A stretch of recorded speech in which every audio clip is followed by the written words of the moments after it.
It's absolutely apptacular. The Subject Cinema Android app. Everything you need to be a rabid Subject Cinema fan. Subject Cinema, 3-Minute Weekend, Tuesday Digidex, and Front Row 5 and 10. All right at your fingertips and available instantly. Plus, email and voicemail links, Facebook and Twitter hookups, Patreon support specials, and more is coming real soon. Don't just listen, app it. The all-in-one Subject Cinema podcast app. Android version available now at Google Play or on PNR Network websites. Amazon and iPhone apps coming soon. Don't delay. Download today. Blueberry. This podcast is a member of the Blueberry Network. Blueberry. No E's. That's Blueberry, BLUBRRY.com. Blueberry.com. This podcast is a proud member of the Lamb Podcasting Network. Find the network at largeassmovieblogs.com.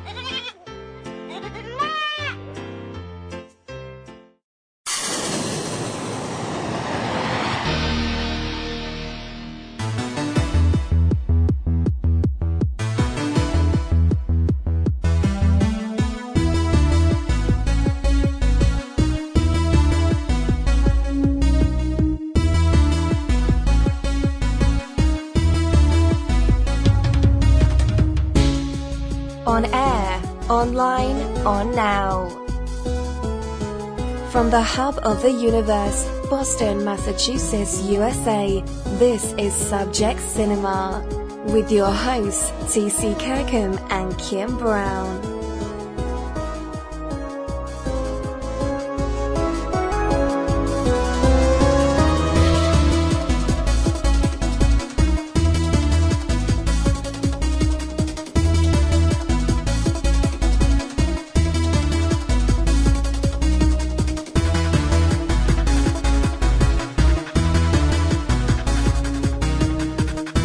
Ladies and gentlemen, please welcome TC and Kim. Hello, everyone. Hi. Welcome to another edition of Subject Cinema. I'm T.C. Kirkham. Hi, I'm Kim Brown. Real movies for real people, and we are celebrating 2018 all this month with our 2018 Time Capsule. Mm-hmm. If you want to talk about the hits and the misses, go last week. If you want to talk about the year in entertainment, go to the week before. Yep. Means you've missed shows you shouldn't have. Why aren't you listening when they come out?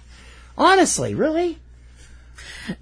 Okay. What? Nagging. It's not just for breakfast anymore. This week we're going to take a look at those we've lost this year on our In Memoriam show.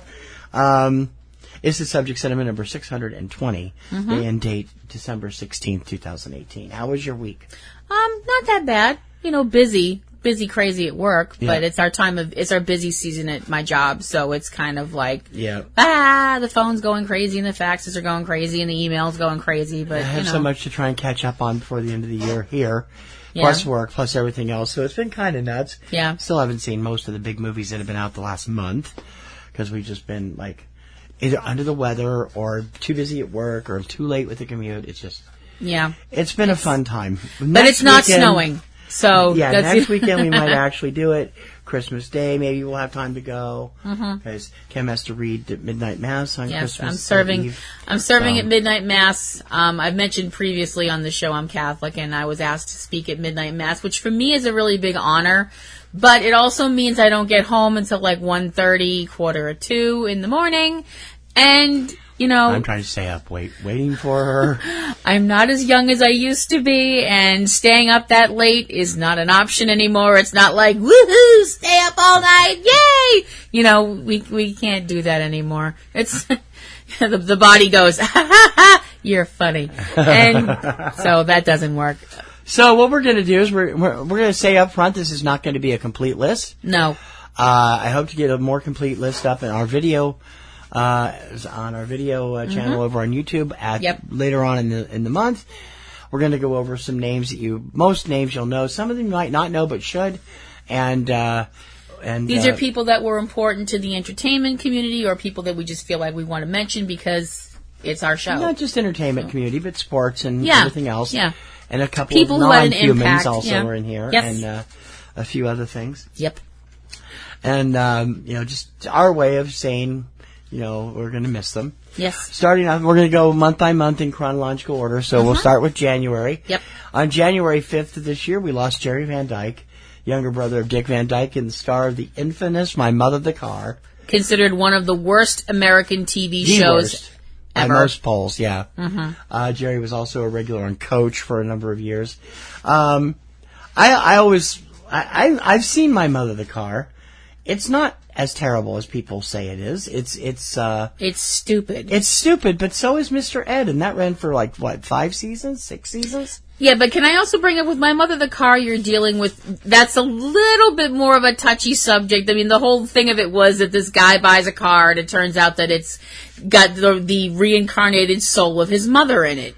That's going into some metaphysical places that some people probably didn't want to go, and certainly wouldn't have wanted to go back in the 60s. No, that's true. On January 6th, we said goodbye to Dave Toschi. Yeah. He was a police detective that worked on the Zodiac killer case, the infamous case where the serial killer known as the Zodiac, who was never caught. No, he was played by Mark Ruffalo in the movie of the same name, Zodiac, and his detective style was the inspiration for both Dirty Harry and Bullet. Yes. Over the years. He was 86 years old, and he passed away from pneumonia. On January 7th, singer Tom Netherton passed away. Most of you probably won't know who he is, but unfortunately, somebody my age will remember him. Tom was a regular for many, many years as a singer on the Lawrence Welk Show. He was quite a hunk. The ladies liked him quite well with his beefy looks and blonde hair and beautiful voice, too. He was 70. On the 8th, actor Donnelly Rhodes passed away. Donnelly Rhodes is a character actor. He's definitely one of those, hey, it's that guy. Yes. But he is well known for a couple of roles. He played Dutch, the husband of Eunice Tate for a while on Soap. He was also the dad on Double Trouble with the Segal twins. Yes. And I knew him best and loved him the best on a Canadian series called Danger Bay, which ran on the Disney Channel in the 80s. He was 80. I didn't realize he was that old. He also appeared on Murder, She Wrote, playing 3 different characters in 3 different episodes. He appeared everywhere. Yeah, he was definitely one of those, hey, it's that guy type people. He's specializing a lot in TV shows that filmed in Canada, including Smallville, Supernatural. He also appeared on The Flash. Supernatural. Yes, wow. As 2 different characters on there. And one of his last roles was on The Flash and Legends of Tomorrow, playing a character named Agent Smith. Oh, that's very generic, Agent Smith. Well, he's an agent. They all have to be sneaky and stuff. True. January 10th, we said goodbye to Doreen Tracy. Doreen was an actress. She was born in the United Kingdom, but lived in America. She was one of the original members of the Mickey Mouse Club back in the day. And she also did other interesting work, including after she retired from acting, she worked as a publicist for Frank Zappa. I'm sure that was interesting. Yeah, that must have been interesting. And also was an amateur weightlifter, something you don't really think of a lot of women doing. No. She was 74 years old. Bella Emberg passed away on January 12th. Our British fans might know her better than American fans. She was a character actress, did a lot of movies and television in the UK. But in America, people would best know her as the short, kind of squat, red-haired, kind of charwoman type lady in several episodes of the Benny Hill Show. She was best known for that and Bear Behaving Badly in England. She was 80. Sportscaster Keith Jackson also passed away on January 12th. He was on all different types of ABC sports programming over his 40 years with the network, including hosting ABC sports programs in general, Wide World of Sports, The American Sportsman, and a number of other things. Keith was 89. January 14th, Hugh Wilson passed away. He was the creator of the long-running TV show WKRP in Cincinnati. I'm at WKRP in Cincinnati. Yeah, love that show. Yeah, that one. It's on MeTV every night at 9:30 now.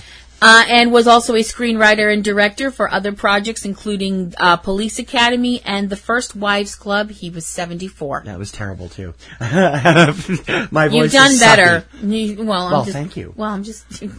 Sorry. On January 15th, Edwin Hawkins passed away.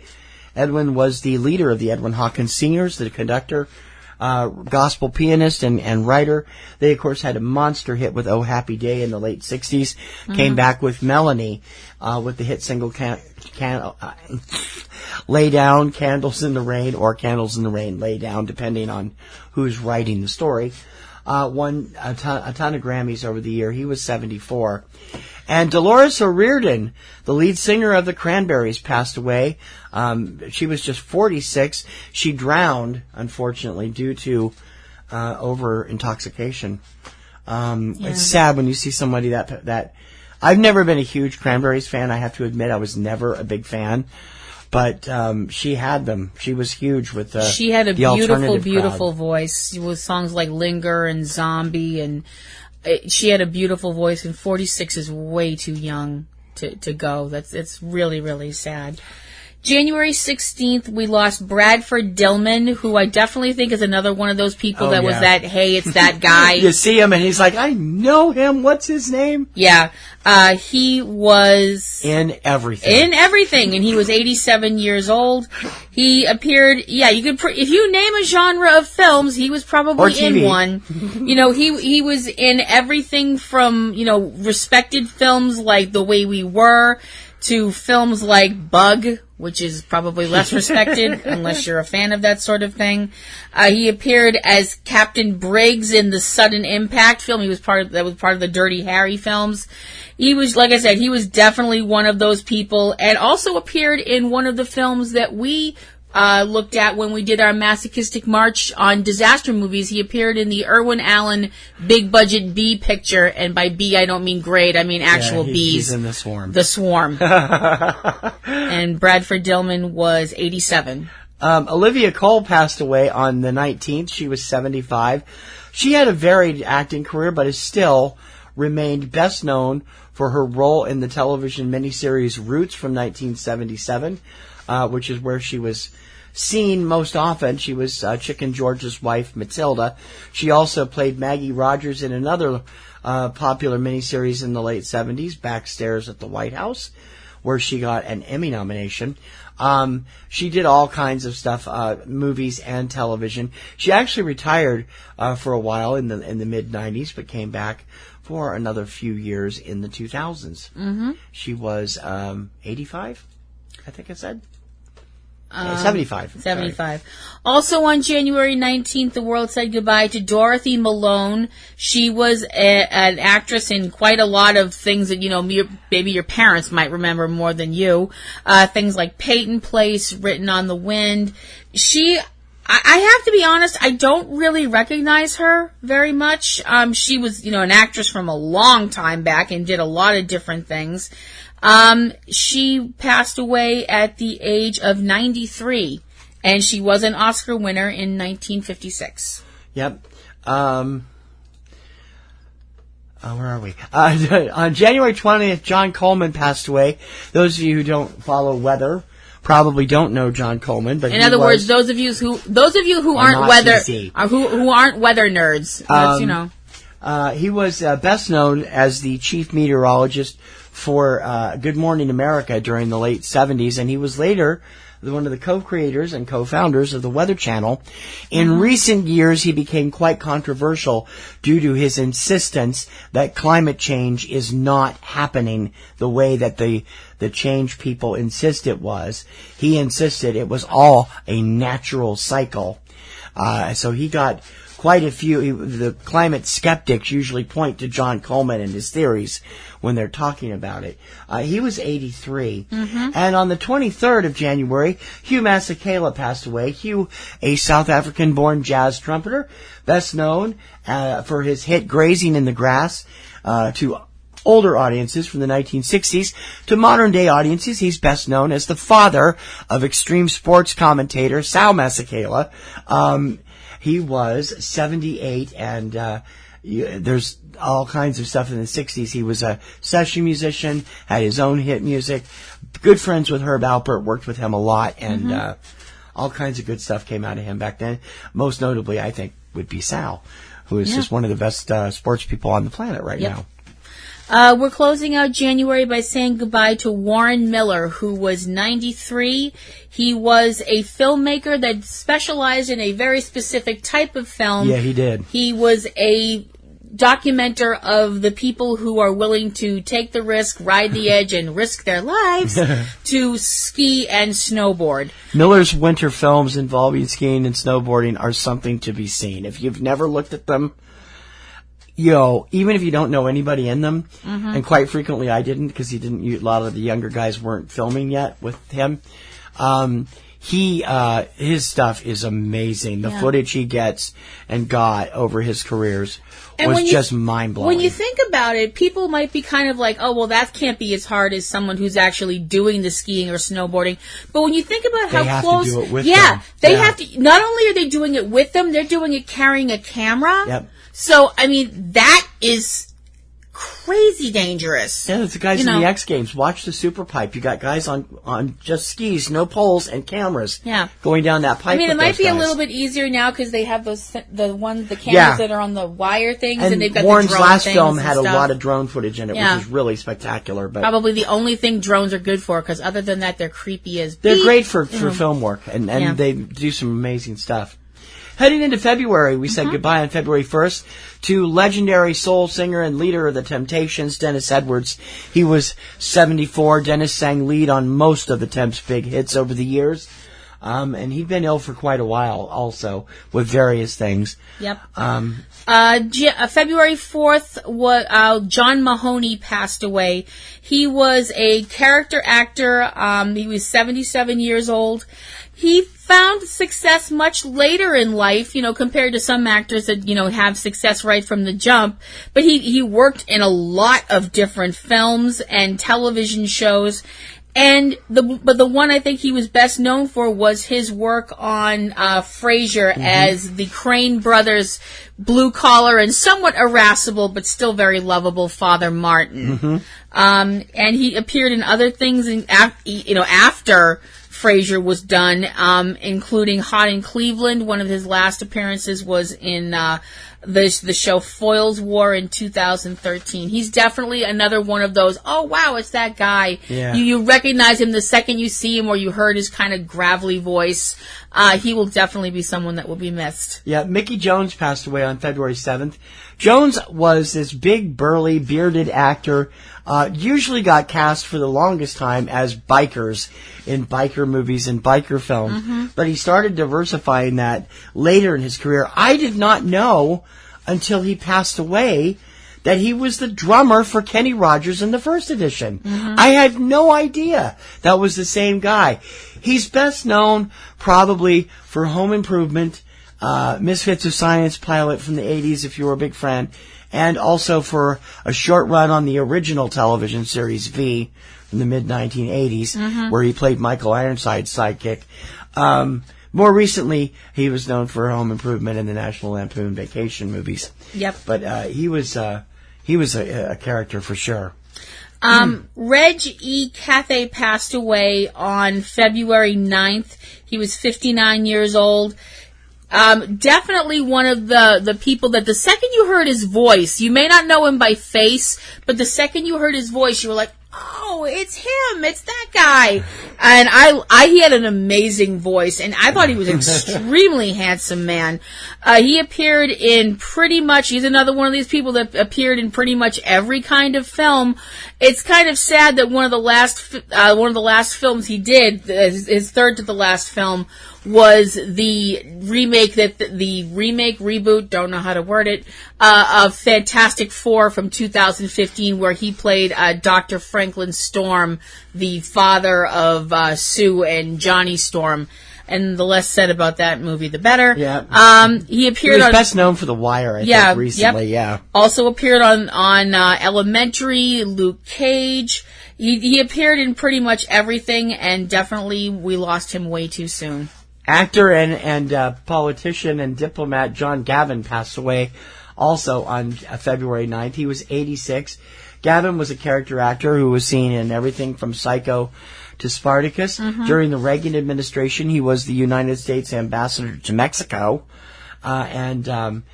If you saw him in the 50s and 60s, he was popping up everywhere, movies, television. He was an easily recognizable person back then because he would be in everything. Yep. February 11th, the curtain came down for Victimone. Victimone was one of the lounge singers, I think, that you would definitely... I don't know if They prefer the word crooners. Crooners, fine. I think calling him one of the kings of the crooners wouldn't be unfair. That was the kind of music that your parents listened to. That kind of music that now the hipsters like because it's ironic. All of the crooners now are gone except for Tony Bennett. Dean Martin's gone. Victimone's gone. All of those guys are gone. So yeah, his biggest hits were On the Street Where You Live and You're Breaking My Heart. Victimone was 89 years old. Comedian Marty Allen passed away on February 12th. Marty Allen, best known for that. I don't know how much time he spent teasing his hair every morning, but he was best known for that and the headbands he occasionally wore, and that he kind of had he had a stare that was kind of like this wide, googly-eyed stare. He was originally part of a comedy team called Alan and Rosie, but mainly became famous in the 70s as one of the pretty much regulars on the NBC daytime series Hollywood Squares. But he was a regular headliner in Vegas too, on the fringe of the Rat Pack with those guys, friends with all those guys, and enjoyed a long, funny career. He was 95. Wow. Daryl Singletary passed away also on February 12th. He was 46 years old. I have to be honest, I really don't know very much of his work. He was known for The Note, Amen Kind of Love, and I Let Her Lie. You probably heard him when Carl was playing country music on the radio. I guess. I don't really know. He was a major up-and-coming star, and his death surprised everybody. He died of a blood clot. Yeah. And it was a major loss to today's country music scene, I think. On February 22nd, Nanette Fabre passed away. You could not see television in the late 50s through the early 80s without seeing Nanette Fabre at least once a week on someplace. She was everywhere. A character actress, a comedian, a singer, a Tony and Emmy Award winner. She got her big break on working with Sid Caesar, and became best known for this generation as the mother of Ann Romano on One Day at a Time. She was seen quite a bit on that show. She was also, did she not? She's also actress Shelley Fabre's mother. Or aunt, I forget which. They're related. Yeah, they are related. They spell it different, but they're related. And it's she had a long and fruitful career. She was 97. Yeah, I know. That's something to really... And I have to admit, I thought she passed away a number of years ago when we got that. Going on to the month of March, this one really broke my heart. This was one of our favorites, yeah. It was so sad to say goodbye on March 3rd to David Ogden Stiers. He was 75 years old. David is probably best known to most people who remember him from the long-running series MASH, which also now runs on MeTV. And Sundance, and everywhere else. as the snobbish with a heart of gold Major Charles Emerson Winchester. The third. I loved David. I thought he was a wonderful actor. And the really crazy thing is I thought he really was from up here. He had that accent so perfect. Oh, he was perfect. I was like, what do you mean he's not from Boston? What?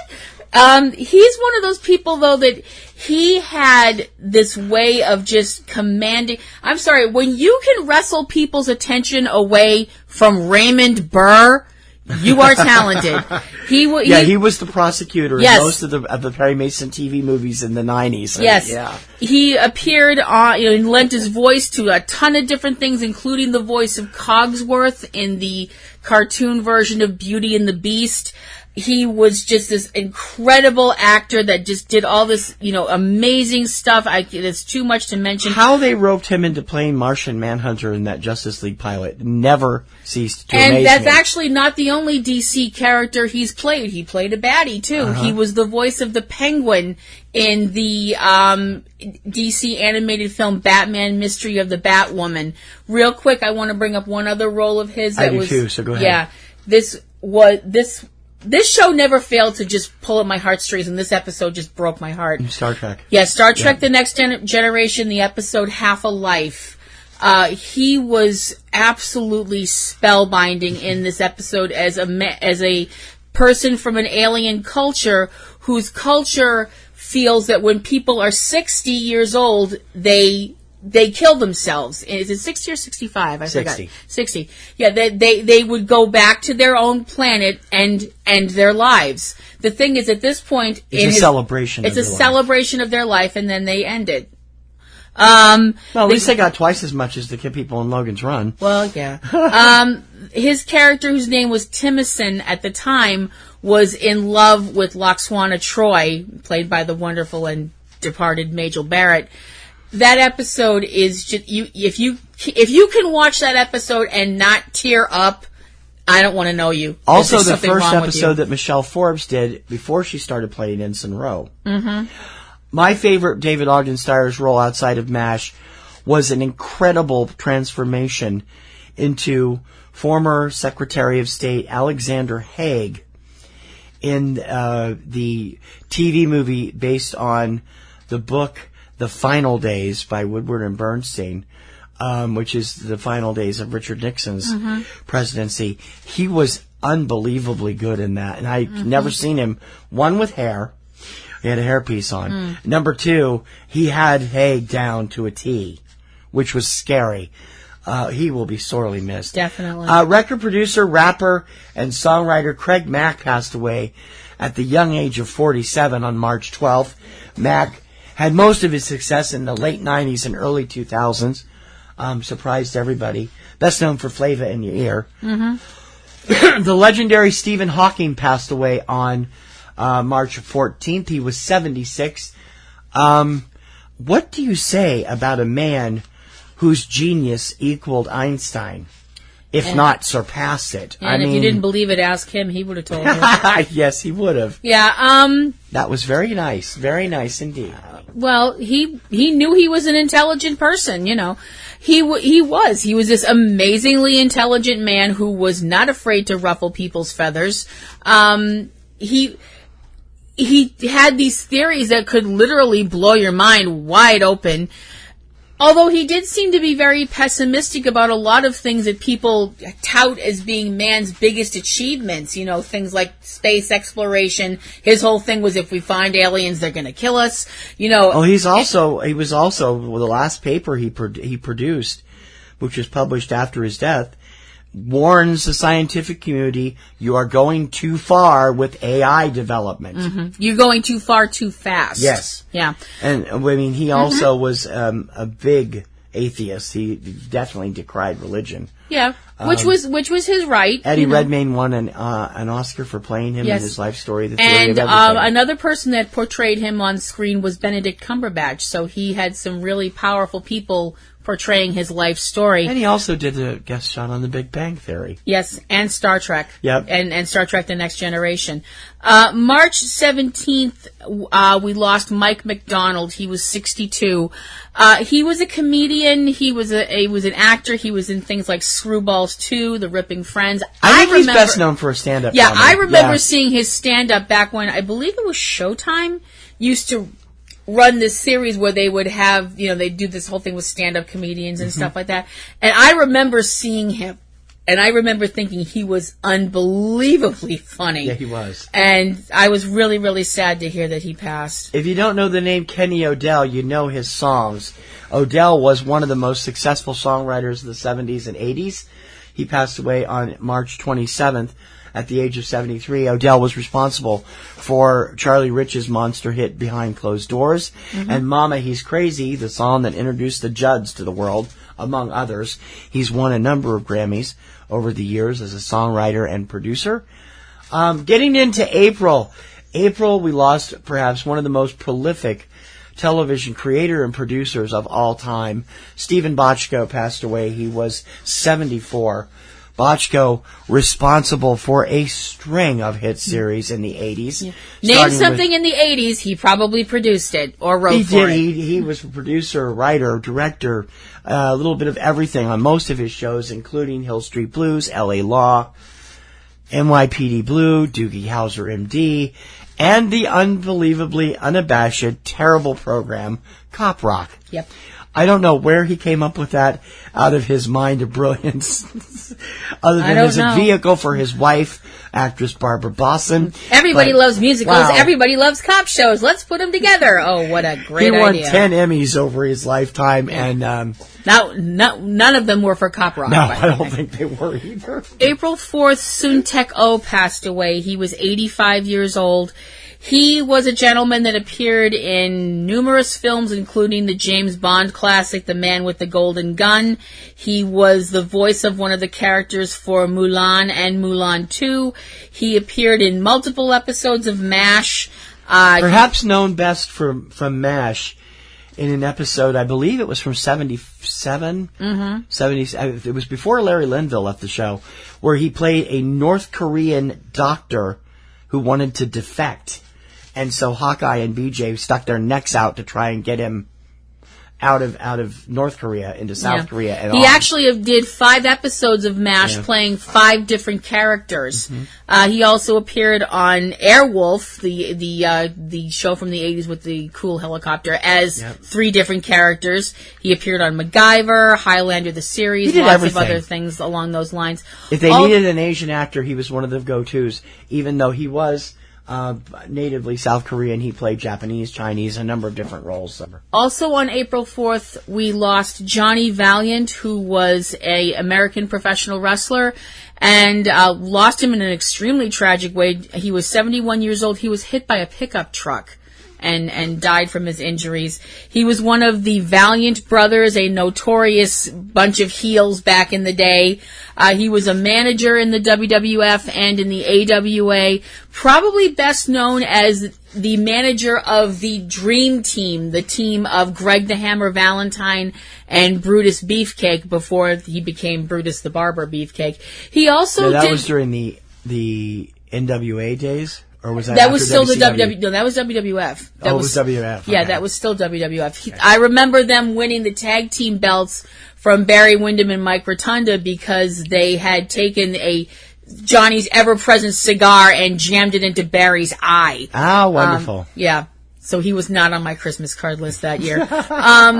Johnny had also done a foray into stand-up comedy and also had done a little acting. He appeared in a very weird movie that I happened to catch one day. I don't even know what made me watch it. It was a movie called Kill by Inches, which I'm sure nobody else has seen but me. And he was in that movie, and I was like, wait, what? That's Johnny Valiant. What the hell? So that was really cool, but I was really sad when I heard he passed at that, and that's such an awful way to go. On April 5th, Isao Takahata passed away. Isao, not known to everybody for his name, but for what he did and accomplished. He was the co-founder of the legendary Japanese animation studio Ghibli. We're not worthy.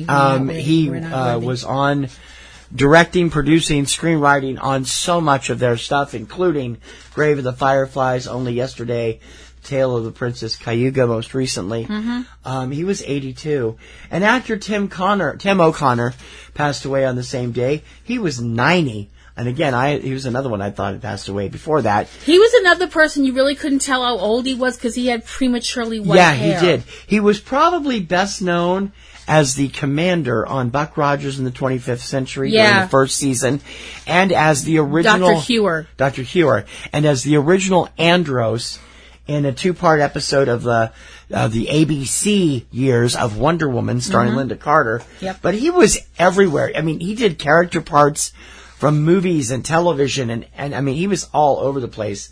I mean, he definitely was always a face you could recognize. He was also in an episode of Star Trek The Next Generation called The Perfect Mate, which I think was the first place most people saw a certain actress you're very interested in, a young lady named Famke Jensen. Oh, really? Yes, he was in that. Did a Next Gen episode. Yeah, and he was in that episode too. Okay. April 8th, we said goodbye to Chuck McCann, who was 83 years old. Chuck, best known for a 2-word phrase. Hi, guy. Yeah. In the Right Guard commercials from the 1970s. If you remember those were the commercials where the guy opened up the medicine cabinet and there's the guy on the other side of the medicine cabinet. He's the guy on the other side of the medicine cabinet. Yeah. So I know some people out there are going, what the hell are they talking about? Go ask your parents. He definitely was... Or look it up on YouTube. Yeah. He was one of those, again, he falls into the, hey, it's that guy category. He was a tall man. He was a robust man, we'll go with that. Yeah. And he had a very distinctive voice. He did a lot of work with, he did a lot of children's programs and stuff like that, because he seemed like he was this very, funny guy. He worked a lot with Pat McCormick, who passed away a few years ago, and also did some early guest shots on shows like Laugh-In, where he was honing his comedy. But he's best known for the Right Guard commercials and his voiceover work in the 80s. Yeah. And he did some other work with a lot of voiceover work and things like that, including work with the G.I. Joe franchise. He was the voice of Leatherneck for the G.I. Joe, the animated films back in the 80s, which I think that's pretty cool. And like I said, he did a lot of other voice work, including Thundar the Barbarian, the Smurfs, Animaniacs. He did like a little bit of everything, and including I think voicing all 3 of the Amoeba Boys from the Powerpuff Girls. He was in one of our favorite shows back in the day. Yeah, new version. As I said, he was 83. On April 11th, Mitzi Shore passed away. She's also not a household name unless you are an aspiring comedian from the 70s.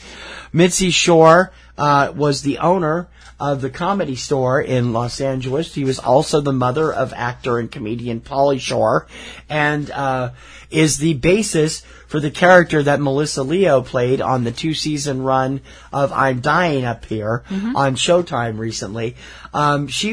She got the club in the divorce from Pauly's dad, if I'm not mistaken, and ended up running it for most of the rest of her life. She was the one that decided who went on stage, who got how much time, and helped launch the careers of countless comedians in the 70s and 80s, including her own son, who did not necessarily hone his skills at the club right away. Until he got known from MTV, but she was definitely somebody almost all comedians from that era have to bend down and say, without Mitzi, we would be nowhere. She was 87. April 13th, Art Bell passed away. That's a name a lot of people might not know, including me. Art Bell was a legendary talk radio host who hosted Coast to Coast AM and later on Art Bell's Dark Matter. He was one of the earliest proponents of conservative conspiracy theories. He would do all these shows over the years, and ended up costing him the first show eventually. Not quite as out there as Alex Jones has been of late, but he definitely was a little more conspiracy-minded than most conservative talk show hosts were. He also wrote the coming global superstorm in the 1980s, and hasn't done much except for his own. The last show was mostly a podcast. He was 72. Also on April 13th, director Milos Forman passed away, the Academy Award-winning director of One Flew Over the Cuckoo's Nest, also of Amadeus and The People vs. Larry Flint. Forman was born in Czechoslovakia, but lived mostly in America with his Czech immigrant parents, and rose to the top of the film industry in the 70s and 80s. He was 86. Yep. April 15th, we said goodbye to one of the most identifiable people that you probably don't know the name of. Arlie Ermey passed away on April 15th. He was 74 years old. He was a former drill sergeant. And Gee, there's a shock. yeah, I know. And that wound up becoming his second career, usually playing people like drill sergeants. He was tasked with playing the hard-as-nails drill sergeant in Stanley Kubrick's Full Metal Jacket, where most of his lines, which were pretty dang raunchy, were improvised. He, and they were things that he had used as a drill sergeant, which shocks the hell out of me. He did a lot. He did tons of voiceover work. He hosted his own programs. He was Mail Call was on during the 2000s on the History Channel for a while. Yeah. He usually played characters whose first names were things like Lieutenant, Colonel, Captain, so on and so forth. And he was the kind of person that you could legit believe would kick your ass if you stepped 1 foot out of line. But from what I heard in real life, he was a very sweet man. I heard that too, yeah. Which is really kind of cool. April 16th, everyone was shocked at the sudden passing of Harry Anderson. He was just 65. Harry, of course, this comedian who started off as a magician and comedian and became best known as an actor for his long-running show Night Court and also the follow-up Dave's World. He was also in the TV version of It. He died of a sudden stroke, and I was just like, wow. You don't expect that from somebody who still seems so young and full of life, although he had pretty much retired from the business after Dave's World ended. He was very upset when it was canceled prematurely and got out of the business. And character actress Pamela Gidley also passed away the same day. She was 52.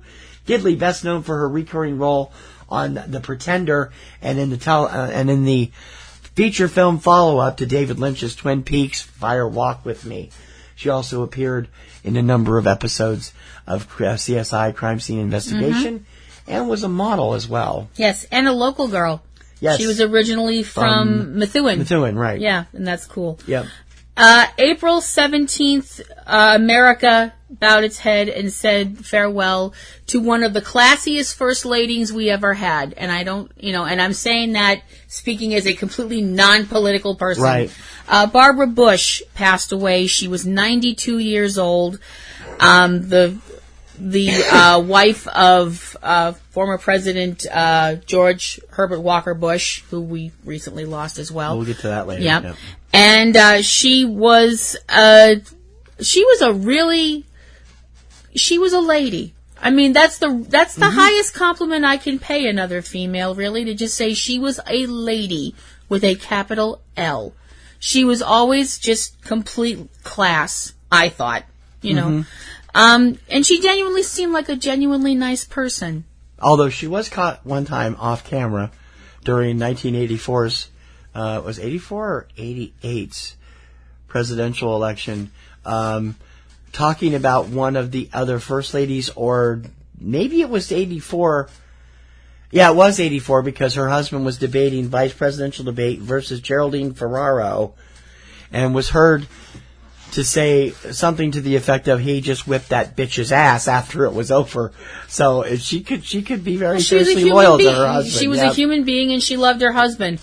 Also on April 18th. She's going to be on this one for a while. This one really, really hurt.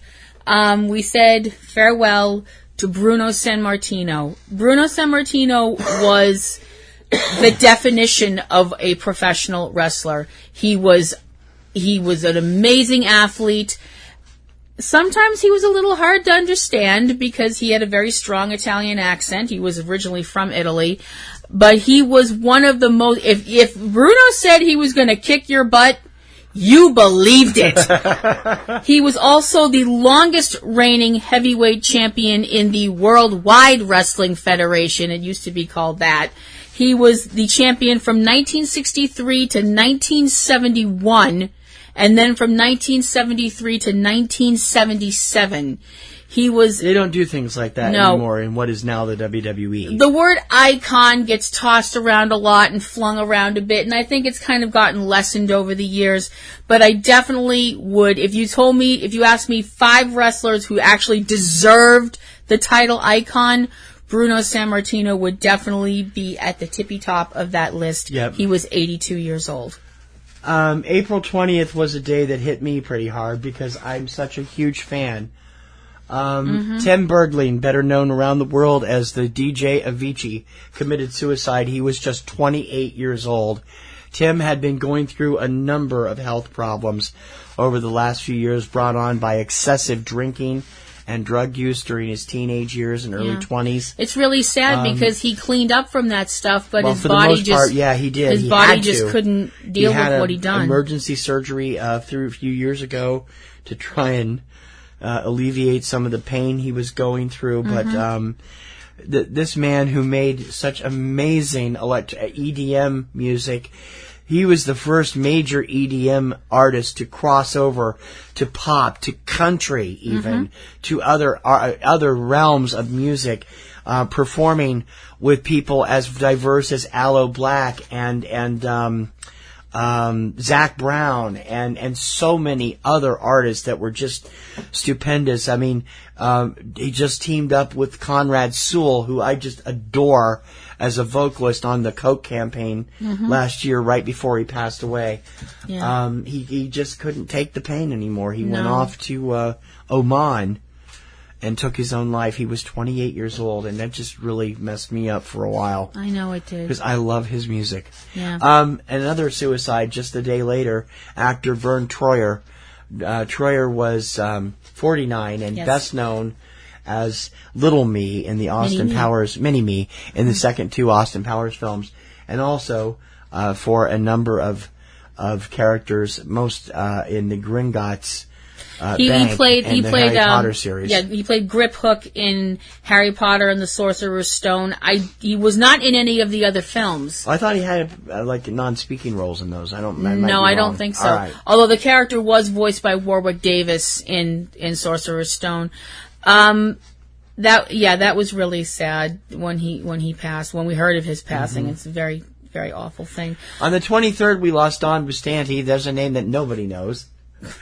Don was the last of the original trio that created the legendary radio program American Top 40. He was the partner of Tom Rounds, who passed away a few years ago, and the legendary Casey Kasem, who we also lost a few years ago. Don was also head of Watermark for a number of years, the company that produced it. Also co-created the show Alien Worlds, which aired on Watermark for a few years ago. He was 89. April 23rd, we lost Bob Doro, which is another name that most people might not know, but if you're of a certain age, i.e. him and me, you know the music. You certainly know his work. He was a composer and a performer of the music on the seminal Schoolhouse Rock, which was a series of cartoons that probably taught me more about the preamble, the human body, and the planets and all that stuff, way more than I ever learned in school. And you know his voice as the vocalist on My Hero Zero, Lucky Seven Samson, and a number of the Multiplication Rock ones, as well as a few of the other ones that came along later, but he did most of the vocals for the Multiplication Rock series, and he was just an absolute freaking children's programming legend. Bob Duro was 94 years old. Composer Arthur Rubinstein passed away on April 23rd. April 23rd was the suckiest day for music ever. It was. He was 80. Rubinstein was best known for his scores, movie scores. He scored War Games with Matthew Broderick, Stakeout with Richard Dreyfuss and Emilio Estevez, Lost in America, and countless others, usually working alongside director John Badham, which he also wrote for Blue Thunder and a number of other films. He was 80. On April 25th, the world said goodbye to Michael Anderson, who was a director and did a lot of films like the all-star cast kind of films, including the 1956 Around the World in 80 Days, which I think is probably one of the films that you could definitely qualify as, hey, didn't I just see, blah, blah, blah, that kind of a thing. Yeah. Every time you turn around, there's somebody famous in that movie. They're just on screen for 2 seconds, but they are there. He was also known for Logan's Run. Yes, he was known for the 1976 dystopian film Logan's Run. One of the first dystopian films that I really think actually resonated with people to the point where they actually made it into a series. Yeah. It didn't last very long. No, not very long. He was 98 years old. That's quite a life and quite a lot of achievements. The month rounded out with 2 passings that were connected in ways from their work. Paul Junger-Witt passed away on April 27th. He was 77. Witt was one of the creators and producers of a whole series of programs in the 70s and 80s with Susan Harris and Tony Thomas, I believe the other man was named. Best known for being co-producer and director occasionally on The Golden Girls and Soap. Mm-hmm. Also a producer on the film Dead Poets Society. And on the 29th, soap star Robert Mandan passed away. So he was best known as Chester Tate on Witt's show Soap for 4 seasons. Yep. Also starred in Three's a Crowd with John Ritter later on. Mm-hmm. All kinds of character work. And again, I thought he passed away too. He was definitely... He was 86. He was one of those people that you saw that played the uptight guy. The guy that always seemed to have a stick rammed right up his... That was him. That's not very nice. Well, that's true, though. If I may jump into May. Mm-hmm. On May 7th, we lost somebody rather important here. Yes. I lost my mother, Joanne Kirkham. She was 85. She colors the rest of this year because we've had all kinds of problems going on with different things going on. Directly stemming from my trip out to see her before she passed away. She was a great person who didn't really think she did as much as she did as my mother, and I loved her very much. I miss her terribly, but I know she's much better off now than she was the last couple of years of her life, which she was very stubborn and not taking care of certain things that she needed to take care of. Joanne was a really wonderful and she person. loved him to bits. And she welcomed me into her life more than some of my own family have. So that, and she's definitely looking out for you right now. I hope so. Love you, Mom. May 13th, Lois is now in the arms of Superman again. Margot Kidder passed away. She was 69 years old and died from suicide due to an overdose. She appeared, as I mentioned... She had been having health problems, mental health problems. She has been plagued by demons for a number of years. She rocketed... Apparently I sound like her when my voice springs. Because so do I. You sound like Margot Kidder. I've had people say that to me too, so I don't know. She rocketed to fame in Superman the Motion Picture, playing a female reporter, Lois Lane. She also appeared in the Amityville Horror, one of the seminal horror films of its time, Black Christmas. One of the last things I saw her in was an episode of Law and Order Special Victims Unit that had me running to scrub off in the shower. Her performance was part of the reason for that because she was creepy. She was 69 years old and will definitely be missed. Writer Tom Wolfe passed away on May 14th. He was 88. Tom, best known for novels like The Bonfire of the Vanities and The Right Stuff. Also the Electric Kool-Aid Acid Test. His writing will always be required reading in most high schools over the years, I think. May 16th, we said goodbye to Joseph Campanella. He was 93 years old.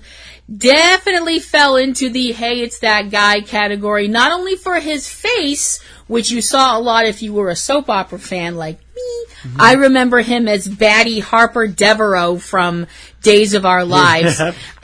You also recognized his voice. Once you heard him, he had that very distinctive voice, and he also is part of the Marvel Universe because of that voice. He was the voice of Dr. Kurt Connors, who was the unfortunate person that turned into the scaly monster, the Lizard, on Fox's Spider-Man, the animated series. Mm-hmm. And he did a ton of work in between. He was nominated. He was on television and movies everywhere. Yep. Best known television, I think. Most television audiences knew him best from Mannix, where he was a police friend of the character played by Mike Connors. Yep.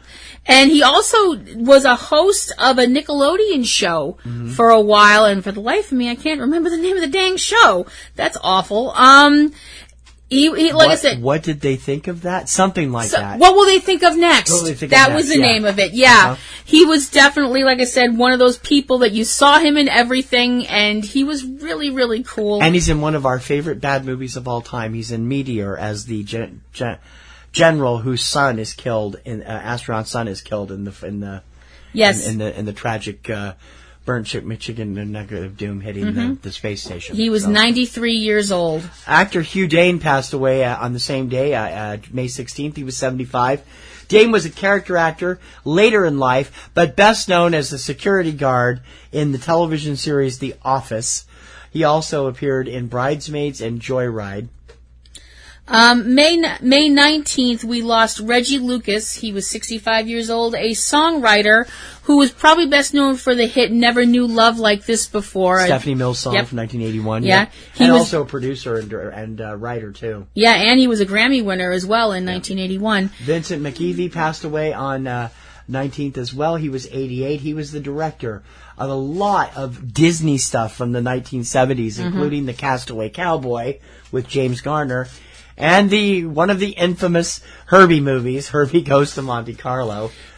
You may not know the name Bill Gold, but you've definitely seen his work. Bill Gold passed away on the 20th of May. He was 97 years old. He was a poster artist and did some of the most well-known posters out there for films that everybody's seen, including one of our favorite films of all time, Casablanca. He also came up with the creepy concept for The Exorcist. And the movie that shot T-shirt sales up through the roof, A Streetcar Named Desire. Yep. Now, if I ask you to picture Alan Ann McLeary, can you remember what she looks like? Nope. Because I'll bet you if you pull up her picture, you're going to know who she is. Alan Ann McLeary Challenge accepted. Was 91. She passed away on May 21st. And this woman appeared in everything in the 1970s and 80s. She's best known, I think, to audiences from the 1970s as Carmen Carlson, the wife of big guy Arthur Carlson on WKRP in Cincinnati. But she also appeared in movies and television shows and everything. She looks a little familiar, Yeah. but I really couldn't tell you why. I know. She's done a little bit of everything. She was in the Oscar-winning movie They Shoot Horses, Don't They? She was in The Way We Were, All the President's Men. Woman did everything. Yep. But she'll always be in my heart as Big Guy's wife. I just thought she was adorable when she was on there. She was 91. Also on the same date, Clint Walker passed away. He was 90 years old. He was an actor that was best known for westerns, including the western Cheyenne, which ran on ABC from 1955 to 1963. That is a pretty long time for a TV show. Back then, yes, it was. He also did other films. He did films including the biopic Pancho Villa. He was in the film The White Buffalo. Also appeared in The Mysterious Island of Beautiful Women. Didn't they do that on Sven? I think so. I think they did that on Sven. Yeah. He also has been inducted into the National Cowboy and Western Heritage Museum, which is located in Oklahoma City, Oklahoma. And he was, I believe I said his age already, but he was 90 years old. Author Philip Roth passed away on the 22nd of May. Roth was 85 and known for every different type of story you could possibly write. Yeah. Probably best known for Goodbye Columbus. Also the writer of American Pastoral and The Human Stain, among other things. He won a Pulitzer Prize in 1998. And on the 24th, Jerry Marin passed away. You may not know the name. You may not know the face, but he holds a very special position. He was the last surviving Munchkin from The Wizard of Oz, and in fact, the last surviving cast member with lines from the Wizard of Oz. He was 98 years old. Yeah, that's really, really something. On the 27th, if you did business in the music industry in the 70s or 80s, chances are good you crossed the path of Russ Regan. Russ was a vice president, A&R man throughout all the 70s, 60s, and 70s. He worked with Motown. He worked with 20th Century. He worked with Uni. He discovered singer Maureen McGovern and put her on the pedestal with her hit The Morning After from the Poseidon Adventure. The man was everywhere and just had a lot. He is the only one like him that's still left today is Clive Davis. He is just an amazing music executive. He was 89. June started off with a tragedy, and it didn't get much better later in the month. A couple of them, actually, yeah. Kate Spade took her own life on June 5th. She was 55 years old. She was an American fashion designer, very well known and well respected in the fashion world. Unfortunately, whatever was plaguing her, she was having problems with relationships. Yeah, at the she time. was having personal problems, and it just goes to show you can have all the money and acclaim and stuff like that, but if you're not happy in your heart, and she wound up taking her own life by hanging. Yeah. And so did Anthony Bourdain, who everyone's surprised at his suicide on June 8th. He was 61. Bourdain was known as a tough-talking, no-nonsense food host. He was a chef, for many years, and later wrote a number of best-selling cookbooks and travel books involving food. I actually never cared for him as a host until his last show, The Layover, premiered, where he was more laid back and talking with normal people. Yeah. And I enjoyed that. He was the significant other of actress Asia Argento, and a 4-time Emmy winner for his various television programs. It was a very sad thing to lose him so young. June 10th, Neil E. Boyd passed away, which is a name that not a lot of people may know, which is very sad. Well, they do if they're fans of America's Got Talent. If they were fans of America's Got Talent, but he passed away before he could become, known just under that. Yeah. He was the winner of the 3rd season of America's Got Talent. He was a pop opera singer, and that sounds a little bizarre unless you've heard it. He obviously impressed a lot of people for America to say, you're the one we want to win this. He was 42 years old, and that's really, really way too young. Producer Martin Bregman passed away on June 16th. Martin was 92. Bregman was a producer of over 100 films in his career, best known for Dog Day Afternoon, Scarface, and Carlito's Way in the 80s. Can't get more knowledgeable or more forceful than he was. He always, although maybe you could have if he was a nice version of Harvey Weinstein. Let's put it that way. I don't think such a thing exists. Next one's yours. June 17th. Excuse me. June 17th, we said goodbye to Leon Allen White, a name that I know some people just went, what? Who's that? You probably knew him by his wrestling name. He was known as Big Van Vader. He was one of those incredibly rare people that he was a big man. I mean, he was a stocky individual, and I wouldn't want to face him in a dark alley or on a lit street. But when you saw a man that size do a moonsault, that was one of those holy beep moments that you never, ever forget. He was amazing as a heel wrestler, really knew how to get the crowd to be furious at him. He appeared everywhere from WCW to the WWF. He was the other person in the ring that night in Germany when Cactus Jack lost part of his ear. He was Cactus's opponent. He was a family man, outside the ring. He also appeared on the TV series Boy Meets World, and he was 63 years old. I have never been comfortable with pronouncing this man's stage name, but Jossie Onfroy, best known as XXX Tenation, is that how you pronounce his name? I think that's the best way to do it. Tentation? I'm not sure how he pronounced his rap name. I'm very sorry about that, but he was shot and killed in Florida. He was 20.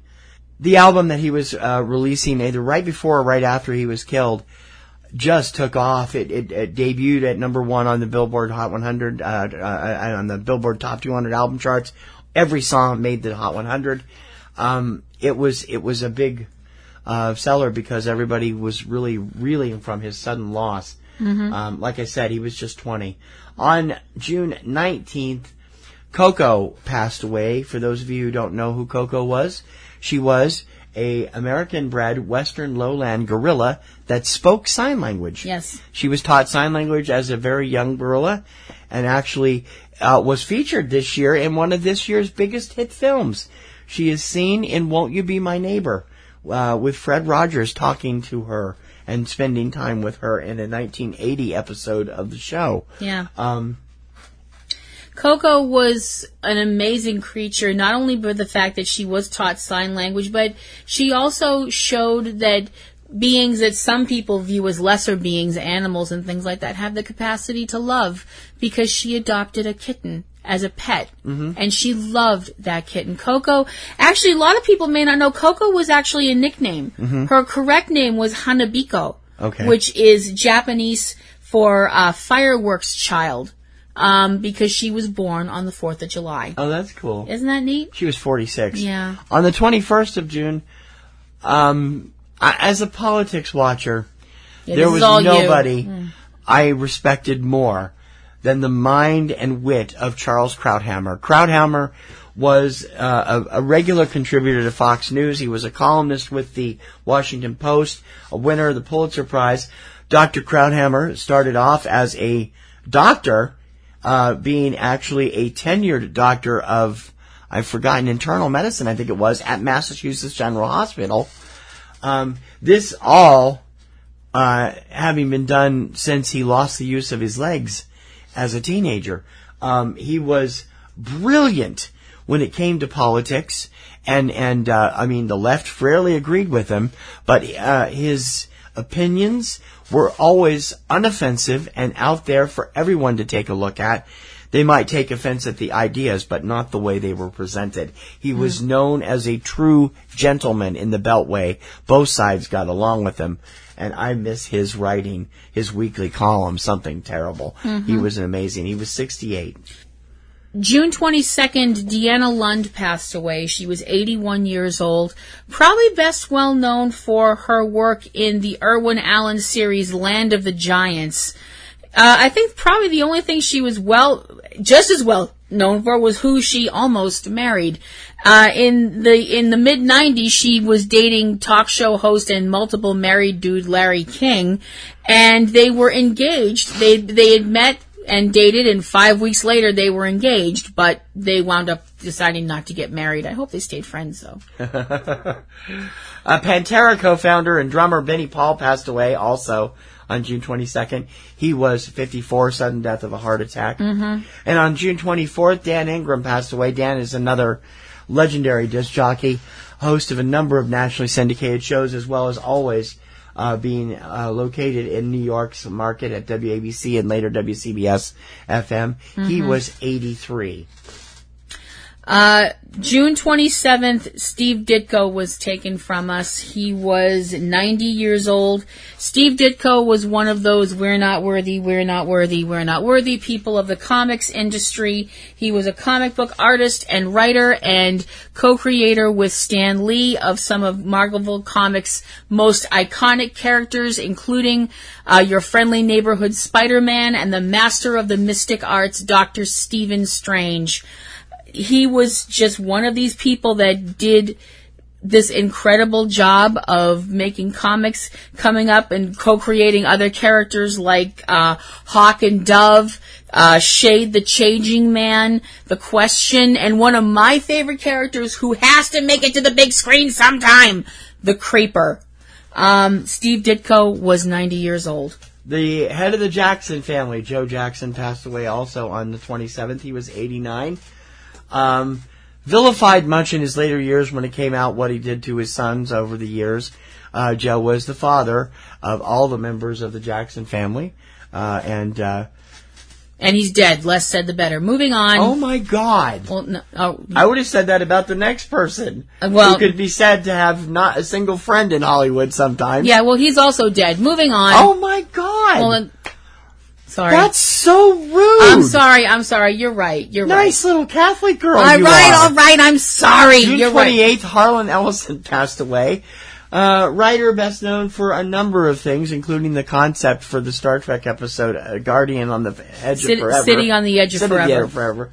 Also, Boy and His Dog, and a number of other things. And also known to be one of the most obnoxious people in the entertainment industry. Yep. Enough said, moving on to a much sadder but nicer person. Yes. On the 29th, we lost another one that touched us both personally and deeply. Yes. June 29th, Matt Capitelli passed away. Matt was 38 years old and was one of the first people to be on the WWE show Tough Enough, which was the show he co-won Tough Enough Season 3 with John Morrison, who later became known as John Hennigan, or the other way around. He started as John Hennigan, I think. Now He's John been Morrison. Johnny Mundo, Johnny Morrison, Johnny Blaze, blah, blah, blah. Right. Anyway, back to Matt. Yeah. Matt was just the sweetest person, and to be perfectly honest, I kind of was like, I don't think he's going to make it as a wrestler because he's just such a nice person. And the wrestling industry tends to chew those people up, and Matt it's not fair. got shot to fame on Tough Enough because he came out and spoke about the obnoxiousness of trainer Bob Holly during the run of Tough Enough. Yeah, and it was actually also shown on TV where Holly beat the living hell out of Matt as a way of, toughening him up, teaching him the ropes. It's bullying. Just call it what it bullying, is. and it cost Holly his job eventually. Yeah. And Matt was dealt blow after blow after rising to the number one spot in the OVW, Ohio Valley Wrestling, run by Jim Cornette, which is a training ground for WWE. Matt was diagnosed with a brain tumor, and he never recovered. He fought against it for 12 years and never was able to get back from it, and he never lost his deep Christian faith, his love for God, and stayed faithful through everything, through his marriage of several years, and it just is. If there's ever an example of I don't understand why God treated this person this way, Matt Capitelli is it. Yeah, and just to close it out, Matt Capitelli had one of the most beautiful smiles I ever saw. He will be an angel forever, and beat cancer. That covers the first 6 months, way too long. We'll have the next 6 months right after this. Real movies for real people. Subject Cinema. All right, Kristen, I am so excited that you've decided to do a podcast with me, but what are we going to do a podcast about? There's so many other movie podcasts. We got to do something original. Well, I'm a big fan of Disney movies. What about something like that? That's just kid stuff. What do we want to do that for? Did you know that The Avengers is a Disney movie? Or that Pulp Fiction is a Disney movie? Pulp Fiction is not a Disney movie. It's technically owned by Miramax, which is part of Disney. We are still going to talk about the Disney animated movies, though, right? I thought you said that was kid stuff. Well, I've got 2 kids. I got to be a good dad and stuff. So be sure to subscribe to the Walt Sent Me podcast, where we discuss the various subsidiaries of the Walt Disney Studios, including the animated movies.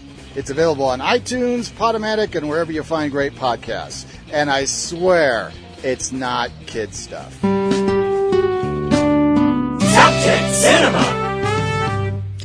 Hey everybody, welcome back to Subject Cinema. This week we are tipping the hat and doing a curtsy to those of us who have crossed the Rainbow Bridge to wherever it is we go from here. I'm Kim Brown. I'm T.C. Kirkham. Wow, that was deep for you. Thanks. That's her way of saying we're paying tribute to those we lost this year. Babe. On Subject Cinema. I can be very deep when I want to be. You can be. And we're starting now with the back half of the year. Yes. The month of July, on July 1st, the dancing community was saddened by the loss of Dame Gillian Lynn. Is it Lynn or Lynn? Lynn. Okay. She was 92 years old. She was a British dancer, ballerina. She was a choreographer. She was an actress. She was a television director. She was a theater director. She was queen of the world, man. She was associated with the choreography for 2 of the most long-running shows that have appeared on Broadway. Most of her stuff was from Andrew Lloyd Webber's stuff, Cats and The Phantom of the Opera. She was a Dame Commander in the Order of the British Empire, which is seriously impressive, even though I don't know what it means. And she was definitely someone that will be sorely missed in the world of dance. Alan Longmuir passed away on July 2nd. Alan was the oldest founding member of the Bay City Rollers. He was the bassist. The band that taught most of us how to spell the word Saturday. He dropped out of the band in about a year after their American success started, was later replaced by Ian Mitchell and then also Duncan Fowler before the band completely collapsed. Alan was 70 and died after becoming ill on holiday in the tropics somewhere, I believe in Bahamas. Richard Swift passed away on July 3rd. He was a singer-songwriter. He was also a producer, along with being a musician, and worked with the Shins, the Black Keys, and Starfire 59. He was 41 years old. Just looking around here. A lot of people don't know the name Dave Van Dam, but if Including you're a Howard Stern fan, you're going to know him.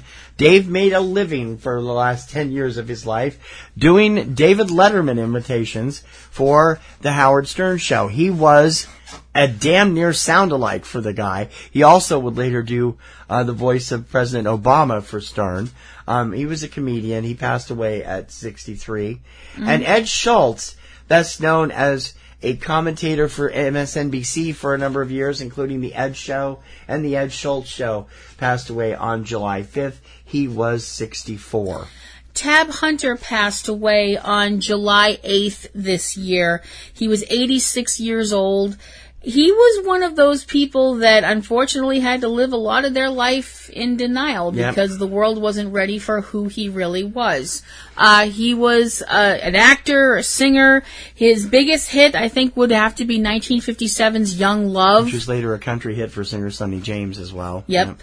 He appeared in the film Damn Yankees, the musical film. Also appeared in one of the most unnecessary sequels in the history of ever, when he appeared in Grease 2 and was actually involved in a song talking... I'd rather watch The Apple again than watch Grease 2 again. Well, let's not get crazy. No, Grease 2 is so long. It just sucks. Unfortunately, because of the fact that he was, living at a time when being a gay man would probably have destroyed his career. It didn't come out until the early 2000s. Yeah, he didn't feel comfortable enough, and society hadn't grown up all enough. His friends knew. Yeah. Everybody he worked with knew. Yeah. So society hadn't grown up enough that they could accept the idea of him being a gay man. But I'm glad that towards the end of his life, he was able to reconcile his public and private persona, and that he found peace. Yep. July 12th, Roger Perry passed away. Perry was a character actor known for, a little bit of everything. He did all kinds of episodics, particularly in the 70s and 80s.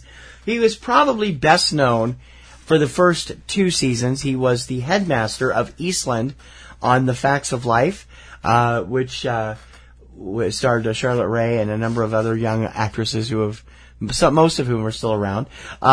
But he's also done everything from Falcon Crest to big films and little films here and there. He was 85. Mr. Saito passed away on the 14th of July. Manasori Saito was his full name. He was known to wrestling fans as Mr. Saito.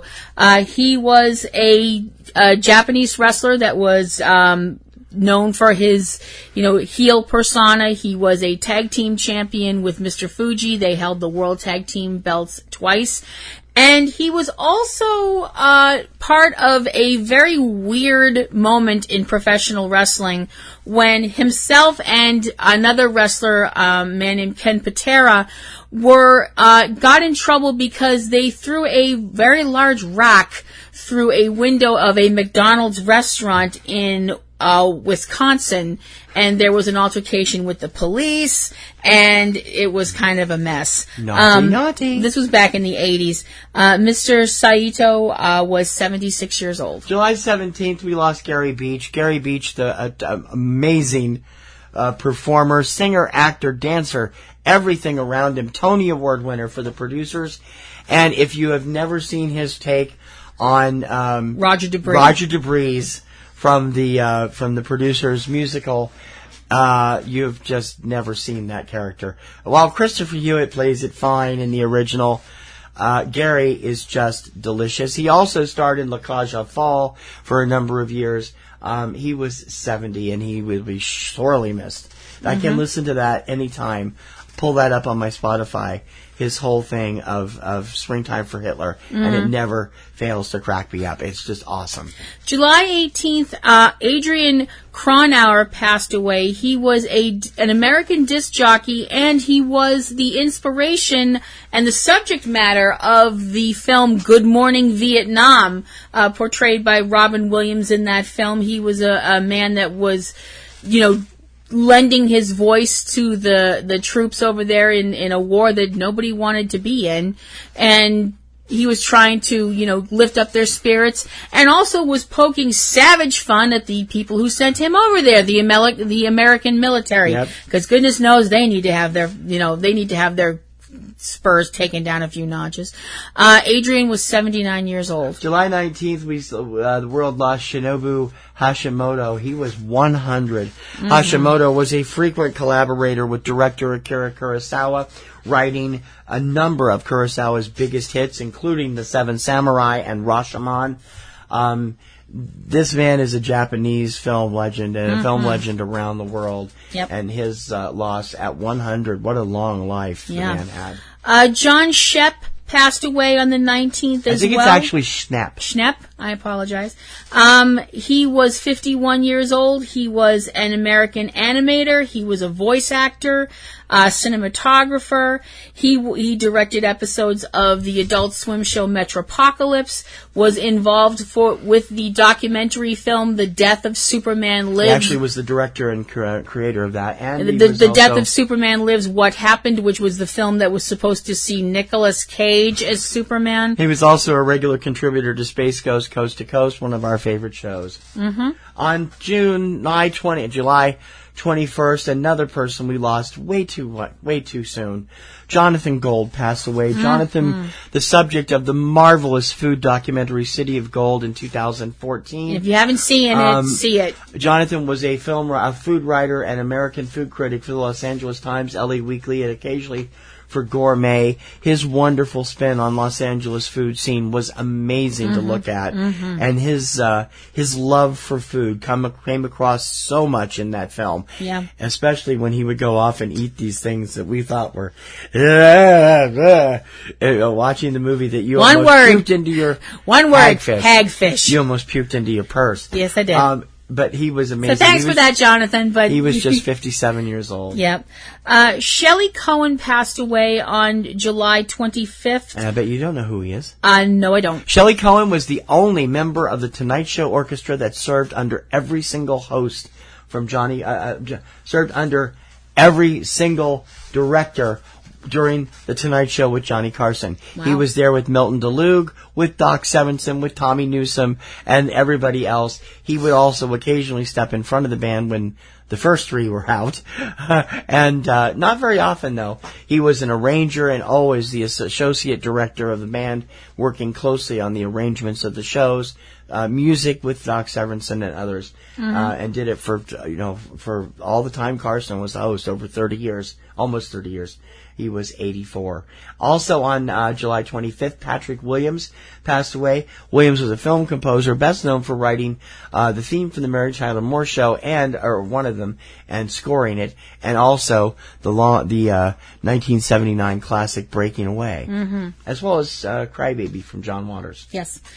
July 26th, the world said goodbye to a pioneer of reality TV long before the term was ever really thought up. Bill Loud passed away. He was the patriarch of the Loud family, and I know some people are going, what are you talking about? The Loud family was the first group of people ever filmed for a Cinema Verte television show, which aired in, I believe, 1972, called An American Family.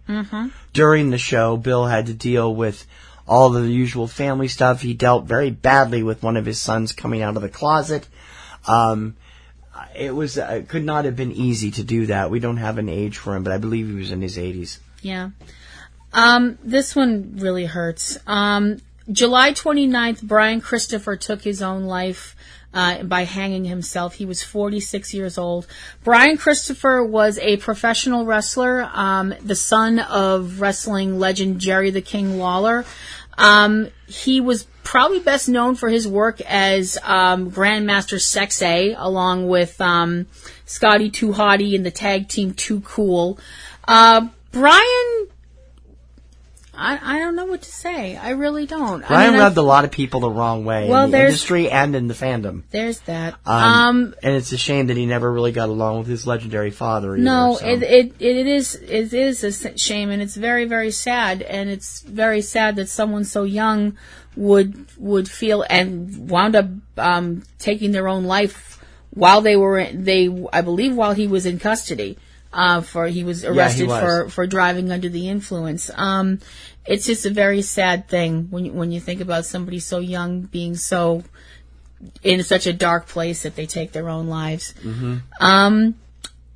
Going on to the month of August, we start off with August 1st, where we say goodbye to Rick Genest. Rick was best known as Zombie Boy. He was a model and actor. And had a very unique look. Had a tattoo of a skeleton, if I'm not mistaken, all over his body. He had his face was tattooed in a skull. He was, once you saw him, you really couldn't forget seeing him. Mm. And it's a very sad thing that he died. He was, found dead. They believe he had fallen from the balcony of his apartment. Yeah. And the police felt it was a suicide. His friends feel it was an accident. Yeah. So take that for what it's worth. All we know is there was no note left. No, all we know is the 32-year-old person is gone, and that's really, really sad. Actor David Landsberg passed away on August 5th. He was 73. David was another one of those, hey, it's that guy actors. Best known probably for his role on the Don Rickles sitcom CPO Sharky in the late 70s, but also appeared in films like Shoot the Moon and writers for other shows. He was 73. Mm-hmm. And Mrs. Garrett passed away the same day. Charlotte Rae died on the 5th of August. She was 92 years old. An actress that did a lot of stuff before she got well known for her character of Mrs. Edna Garrett, first on the TV show Different Strokes and then on The Facts of Life. She also joined the cast of the long-running PBS juggernaut that is Sesame Street as Molly the Mail Lady. And she appeared in several TV shows and guest star roles and several, films and things like that. One of the last films that we saw her, I think it was actually her last film, was Ricky and the Flash, where we were both like, wait, that's Charlotte Rae, what? Where she played the grandmother of Ricky's engaged son, his wife, and stole the scene she was in. And she was only in a couple of scenes, but I was like, and she stole. Why do I know that? Oh my God, that's Charlotte Rae. I'd never seen her with white hair before. Yeah, I know. Perhaps the best known French chef of his time passed away also this year. Joël Robuchon, best known for his 3-star Michelin restaurants all over France and all over Europe. And Asia. He has one in Tokyo. Yep. Was 73. He became a household word in the early 2000s in America with his participation in the Japanese food show Iron Chef. Mm-hmm. But he also co-owned a number of restaurants in Las Vegas and New York. He was the Meilleur Ouvrier de France winner in 1976. That is that's one of the high. That's like the Holy Grail of one French of the Holy Grails, awards. Yeah. He had cancer for a while. He was 73. Mm-hmm. We lost another wrestling legend on August 13th this year. Jim Neidhart, who was known as Jim the Anvil Neidhart, passed away due to complications from a fall. He was 63 years old. Probably best known for his time as a member of the Hart Foundation First, which was a tag team with his partner and brother-in-law, Bret the Hitman Hart, managed by the Mouth of the South Jimmy Hart, tag team champions, and also later on... No relation, by the way. No relation. Also later on, when the Hart Foundation became one of the most hated heel stables in the WWF, which most members of which are not with us anymore when you think about No. it. It's really, really Jim's sad. gone. Owen's gone. Brian Bulldog's Pillman's gone. Bulldog's Yep. gone. Yep, It's like, all of them. wow, Yep. that's really frightening. I could tell, this is a real quick personal story about Jim Neidhart. He and Brett were at a show that I went to when I was much, much, much younger and very stupid. The place was a small place, and there were no barriers between the wrestlers and the fans, just security people who were shit at their jobs. And after I know, family show, And you need to say it, okay. somebody behind me, it wasn't me, I want to stretch, it wasn't me, threw a poster at them as they were leaving, and it bonked Jim off the back of the head. He whirled around, roaring like a bull moose, and just swung his fist blindly. You have never seen 8 and 9-year-old children scatter that fast in your life. Are you sure you didn't throw the poster? It wasn't me! I only ask because you seem to have wonderful aim for wrestlers' heads. See Chris Jericho at Lulu Temple. It wasn't me. Considering She where... hit Chris Jericho in the head with a streamer roll by accident. By when accident. We were at Lulu's Temple for an ECW weekend. I would like to stress it was Decades ago. It was an accident. Anyway, so Jim's like just blindly swinging at these kids. Nobody got hit. But I'm like pressed up against the wall, feeling parts of my anatomy going, whew, they're both there. He was very good at being very bad. His daughter Natalia is a WWE wrestler, and he will definitely be missed. What can you say about the woman we lost on the 16th of August? That hasn't already been said? Exactly. Mm-hmm. Aretha Franklin, legendary musician and singer, 18-time Grammy Award winner, multiple #1 hits, best known for Respect, Freeway of Love, Chain of Fools, and Carole King's A Natural Woman. She was just an amazing singer. And once again, F cancer. And we're not worthy. We're We're not worthy. She was We're not worthy. 76. We're not worthy. On August 21st, Barbara Harris passed away. She was probably, I would say, best known for the Disney film Freaky Friday, the original one. And the final Alfred Hitchcock film, Family Plot. Mm-hmm. Yep. In Freaky Friday, she played the beleaguered mom who wishes that she could change places with her tomboyish teenage daughter, played by Jodie Foster. So she really winds up playing two parts in the film. She's playing mom as mom and Annabelle as mom. Yep. And that's not easy to do. She also appeared in Nashville. She appeared in The Apple Tree. She was a Tony winner and co-founder of the Second City Improv troupe, which I did not know. I didn't know that either. Yeah. She was 83 years old, and once again, everybody all together, F cancer. Ed King passed away on the 22nd of August. He was 68 again. Cancer was involved. Yeah. He was an American Hall of Fame guitarist. Started his career in the 60s psychedelic band Strawberry Alarm Clock before joining Lynyrd Skynyrd and helping co-write their biggest hit, Sweet Home Alabama. Woo! He was 68. And on the 24th, we lost the irrepressible Robin Leach after a stroke. He was 76 years old. I used to do a Robin Leach impression. I'm not going to do it now. It's the man who gave us champagne wishes and caviar dreams, Robin Leach. Good evening. My name is Robin Leach. I'm yelling and I don't know why. That was good. Robin Leach was just a heck of a person, bigger than life personality. Definitely. And every time you watched him on TV, he had, I was never a fan of Lifestyles of the Rich and Famous as much as I was just him. Watching him on the talk show circuit and watching him everywhere. He was something else. And nobody's quite like him. You're not ever going to get that again. And nobody will ever be like the man that we lost on August 25th. John McCain passed away at 81 years old. And this is coming again from somebody who knows jack all about politics. Yep. And I don't care. No. This man was an American hero, and I will fight anybody who says otherwise. Over numerous times. Yes. After surviving a hellish POW experience in Vietnam, he went on to become Arizona's senator for many, many years. Yes, he was a member of the Senate since 1987. So this guy was part of the government before a lot of people who were listening to this were born. And 83 for the House of Representatives. He moved houses. Yes. He was just an amazing guy. Yep. Amazing guy also explains perhaps the best known and most prolific playwright of the 20th century. Neil Simon passed away. He was 91. Neil, known for everything from the Godfather, from The Odd Couple to The Goodbye Girl, one of my favorite mid-70s films. Also, Biloxi Blues, Brighton Beach Memoirs, and its many other shows. He won 3 Tonys, 65, 85, and 91. Was married for many years to Marsha Mason. 91 years old. That's a long life. There is really no other way to put this, and I can't put a happy face on it, so I'm not even going to try. August 29th, 2018 sucked for comic book fans because we lost 2 really important people.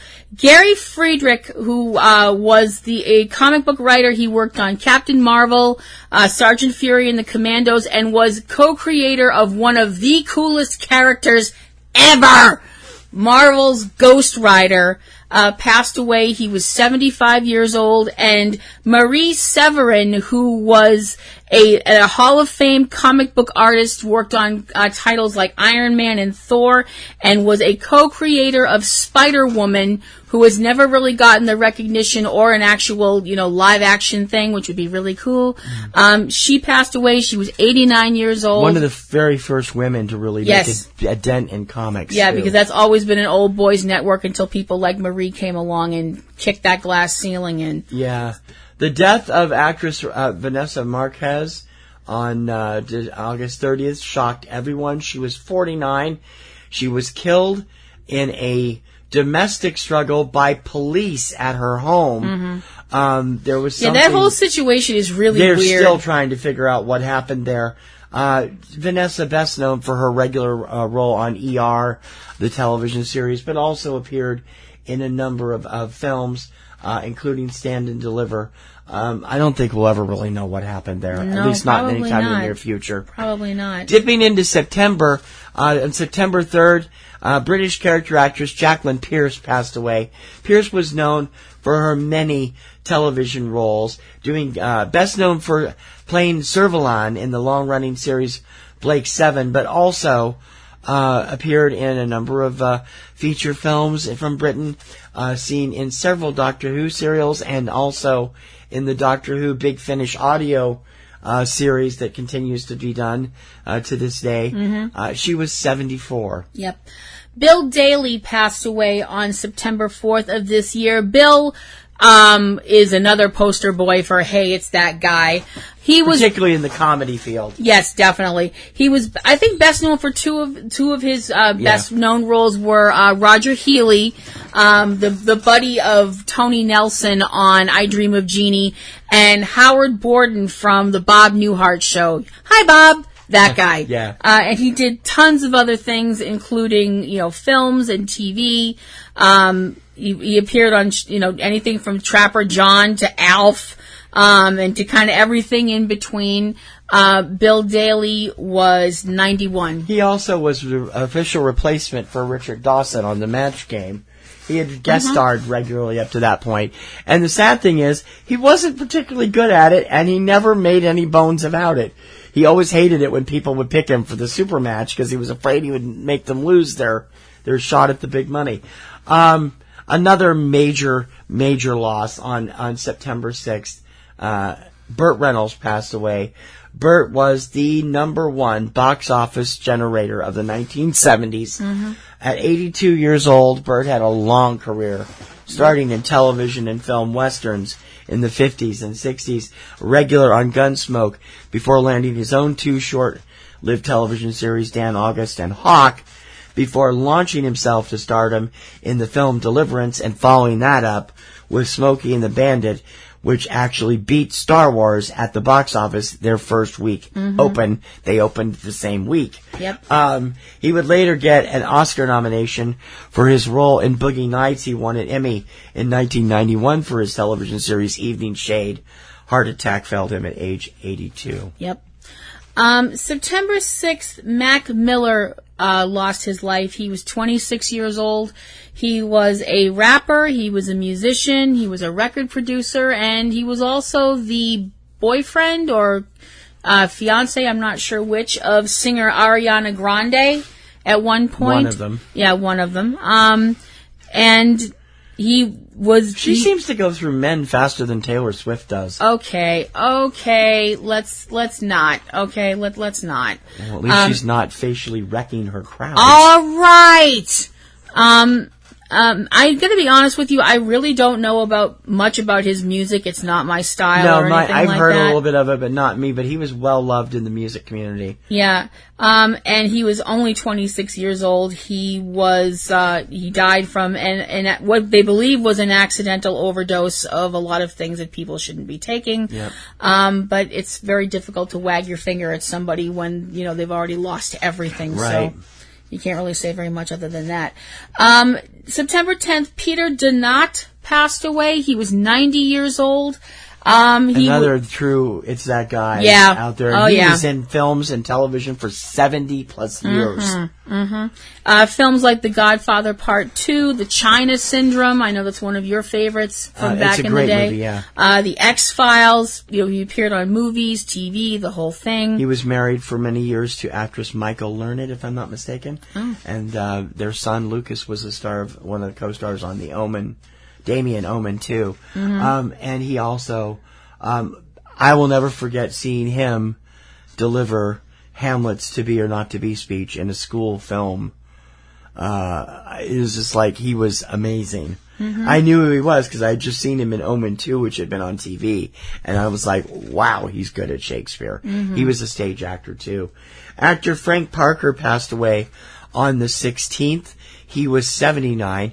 Parker did a whole bunch of different stuff, but is probably best known for his long run as Sean Brady, the husband to Caroline, on Days of Our Lives from 1983 to 2008, which you remember him. Yep.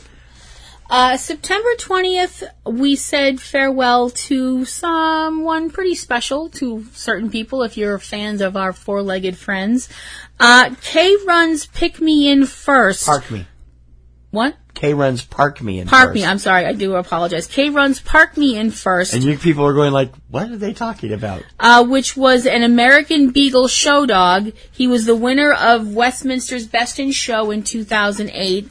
Passed away in September 20th. He was 13 years old, which is a very long life for a dog. K-Run was the first ever beagle to win the 13-inch beagle, the short beagle, to win the Hound Group, and of course became the first to win Westminster ever. Yep. And I love beagles. My first dog was a beagle. We watched that one. We were both very much happy. Beagles are awesome. Yeah.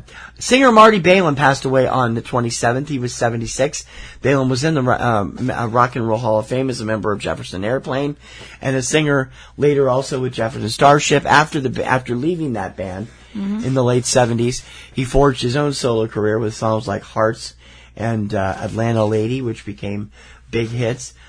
He'd been ill for a while. He was 76. Also that day, the lone female member of the Pony Express team on the Young Riders television series passed away. Yvonne Sower was only 56. She passed away from pancreatic cancer. Remember, her character pretended to be a boy to be a part of the group originally. Yep. And then later on, they all knew that she was a girl, but the show ran for a number of seasons, and that's the only thing I remember her being on, except I think she guested on a couple of other things I might have seen her in. October 1st, we said au revoir to Charles Aznavour, who was a singer, a lyricist, a diplomat, and probably saw more in his life than a lot of people will in 12 lifetimes, because he was 94 years old. He was one of France's legendary performers, recording many years starting in the 1950s. And in America, he's best known for the song that appears in Julie and Julia in the party scene, where they're hosting a party for her sister, Dorothy. The song is called Mezamerd, I think. Means yeah. my loves. The song was his signature song for many years. And if I'm not mistaken, in one of the many, many, many versions that have been done of Agatha Christie's 10 Little Indians And Then There Were None, he was in one of those, one of the many remakes of that, in the 1974 version as the character Michael Raven, who I believe is the first person killed. I don't even remember a 1974 version. Yeah. Wow. Yep. Animator Will Venton passed away on October 4th. He was 70. Will, the creator of the California Raisins, and went on to do many more claymation things from that point on. Became a household word and a American who became known for that style of animation, much like Aardman would later do in the 1980s. Yeah, he made claymation cool.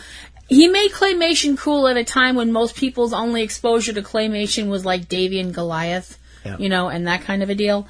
Not that that's bad. That was actually but, pixelation, not claymation. Not that that's bad, but October 6th, we said goodbye to Scott Wilson, and this one broke my heart. Scott was a character actor, definitely one of those, hey, it's that guy people. I knew him originally from his run on CSI as the casino mogul Sam Braun, who also turned out to be the dad of Catherine Willows. But he was introduced to a whole other generation of people who fell in love with his character of Herschel Green on the AMC series The Walking Dead. A man who's trying to hold together his family through the zombie apocalypse. Herschel was a calm voice of sanity at a time when most people were running around like chickens with their heads cut off. Scott was a personable, wonderful person from interviews that I'd seen with him. He starred in other things, including in Cold Blood, The Great Gatsby, Pearl Harbor, Junebug, I should say. He was 76 years old. Peggy McKay passed away on October 7th. She was 90, best known for her role as Caroline Brady on the long-running NBC soap Days of Our Lives. And actress Celeste Yarnall also passed away that same day. She was 74. Celeste was a character actress who appeared in a little bit of everything, movies, television, and stuff in her heyday of the 60s and 70s, first making her first appearance on the Ozzie and Harriet show, but becoming best known as yeoman Martha Landon in the Star Trek episode The Apple, yes, for which she played and did conventions for years afterward. And also did appear again in Star Trek of Gods and Men, which is a fan miniseries. She appeared in that as well, so it kind of all went full circle, which I think is kind of neat. On October 11th, we said our farewells to Carol Hall, who was a composer and a lyricist. She wrote the music and lyrics for The Best Little Whorehouse in Texas. Which she's best known for, yeah. Yes, which was adapted into a film in 1982. And which you were one of the stars of in your college days. I wouldn't say I was a star, but I remember her lyrics very well. You played Jewel. You don't really look like the Jewel type. No. Considering Jewel is described in the play as a large black woman. You don't. Well, I got the large and the woman part. So you've not seen Kim until you see her in Gold LeMay. Yeah. Wow. Anyway, thanks a lot for that. I love you too, babe. I gotta find that and post it. Shut up. Carol Hall was 82 years old. Paul Allen passed away on October 15th.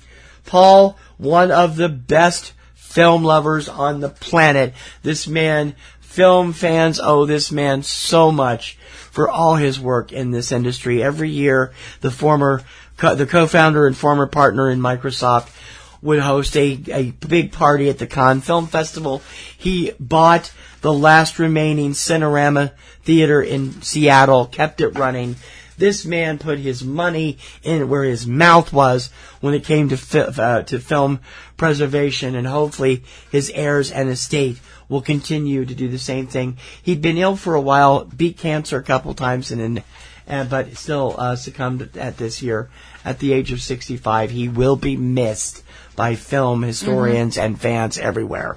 Two very different people passed away on October 18th of this year. Danny Lanier, I'm not sure how you say Lanier, it. I think Lanier. it is. Was 57 years old. He was a film director, including films like Harold and Kumar Go to White Castle and Dude, Where's My Car? Both cult hits in their own levels. Yeah. Yes, he was 57 years old.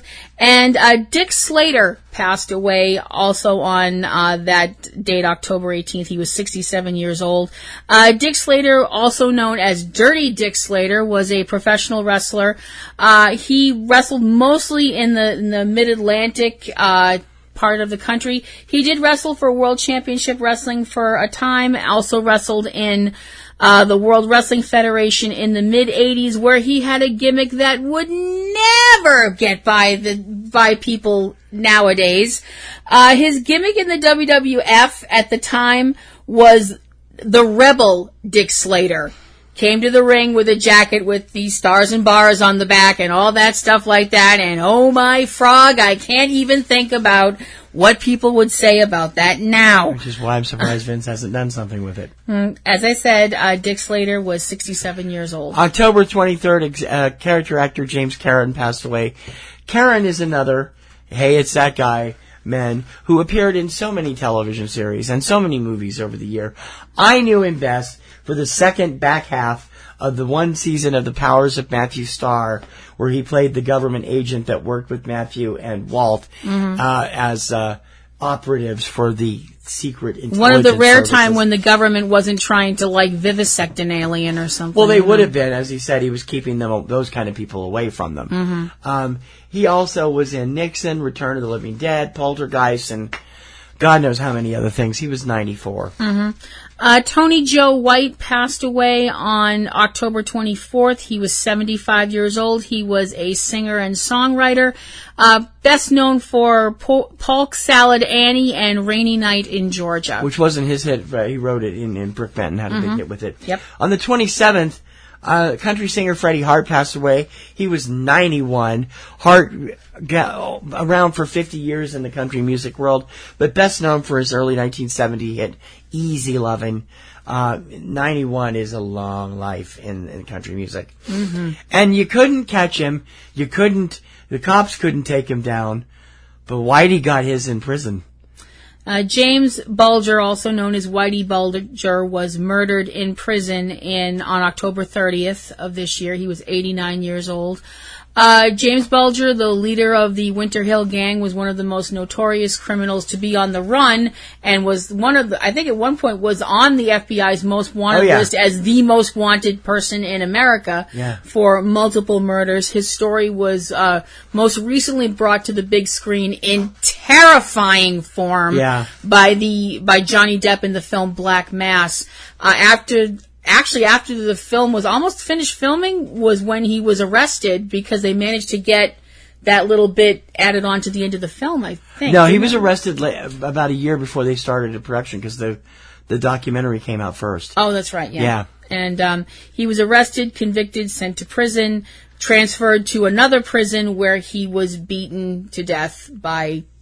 They think it was a hit. Persons that we don't know who it was. Yeah, they're never going to come out and say, but they think it was a hit. Moving into November, here I go with the character. Why do I keep getting all the character actors?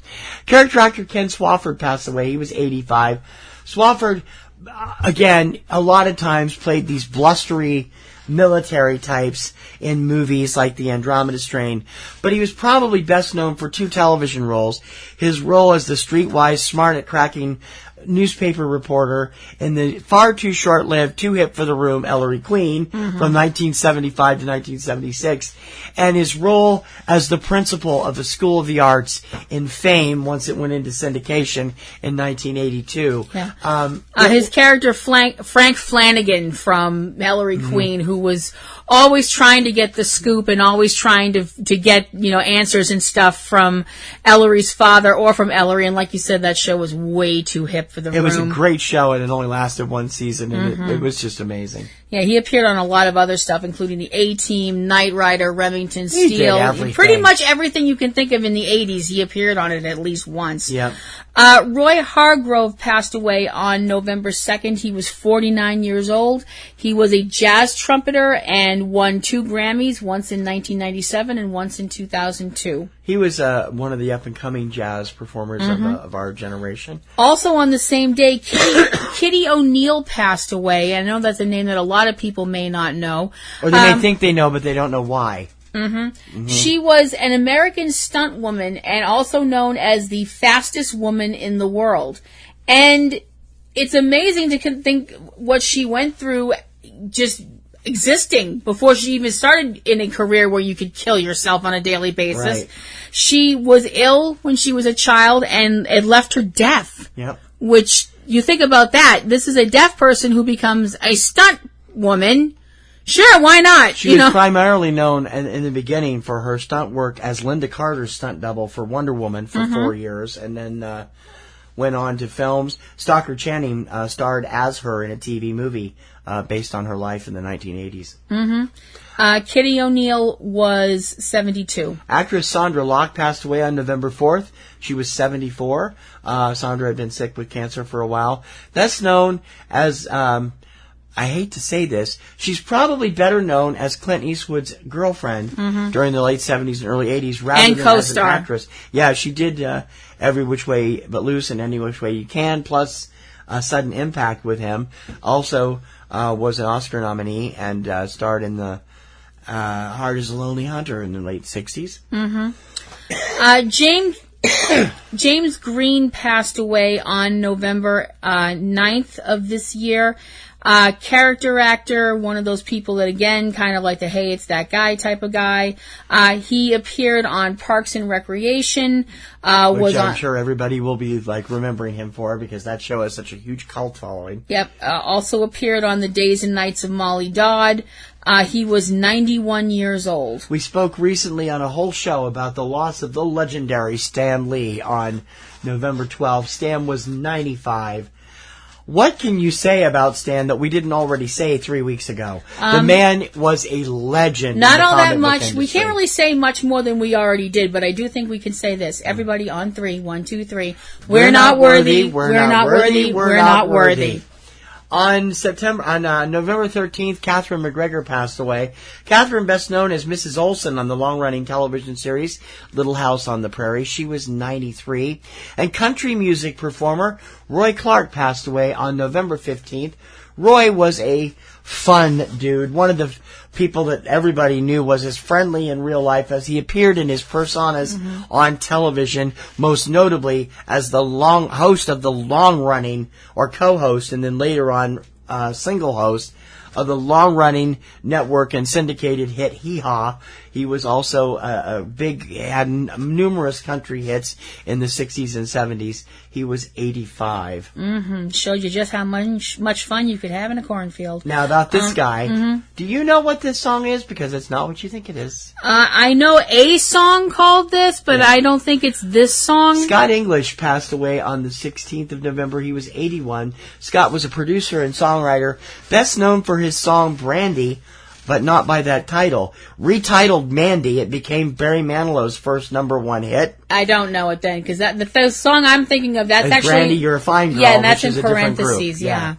Brandy was actually Mandy when it became a hit. English best known for that and a number of other songs he wrote for other artists in the 1970s. Also on October 16th, we lost William Goldman. He was 87 years old. He was a screenwriter. He wrote the screenplay for Butch Cassidy and the Sundance Kid, and also All the President's Men. He was an Oscar winner in 1970 and 1977, but we can throw all that and put it over to the side because of the most important thing he ever did in the history of ever, which was write one of the most amazing books, which was turned into one of the most amazing films, and I Will Fight You.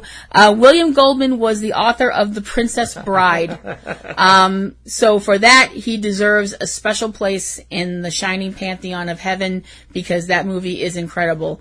William Goldman was 87 years old. I wonder how he'd feel about the current Once Upon a Deadpool I don't know. Parody to that. I don't know. On November 21st, Devin Lima passed away. People probably don't know the face or the name, but he was a member of LFO. LFO had one big monster hit called...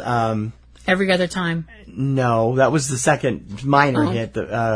That's the only one I know. Summertime Girls, yeah. Was a top 5 hit in the late 1990s.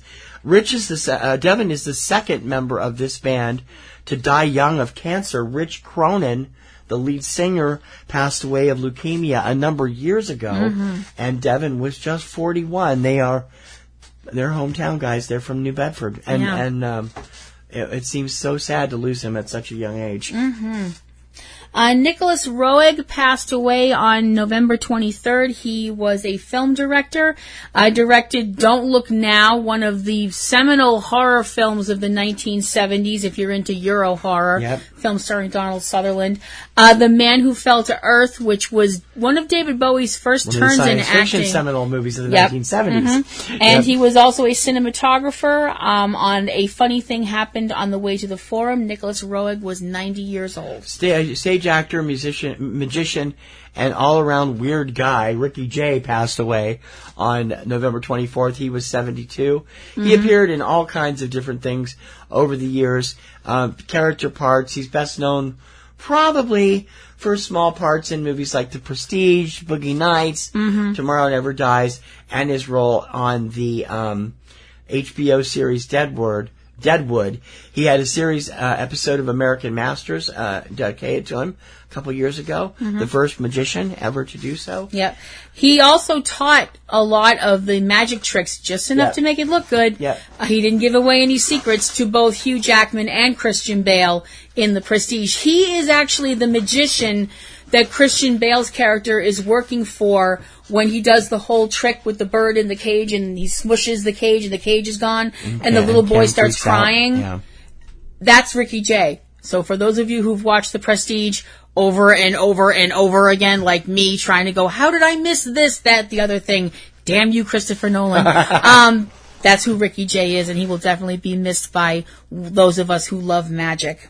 November 25th, we said goodbye to Gloria Katz. Anybody who knows films from the 70s and 80s knows her name as a producer on I don't know how many different hundreds of movies. She was involved with American Graffiti, Indiana Jones and the Temple of Doom, and Howard the Duck. We'll just put that one over here.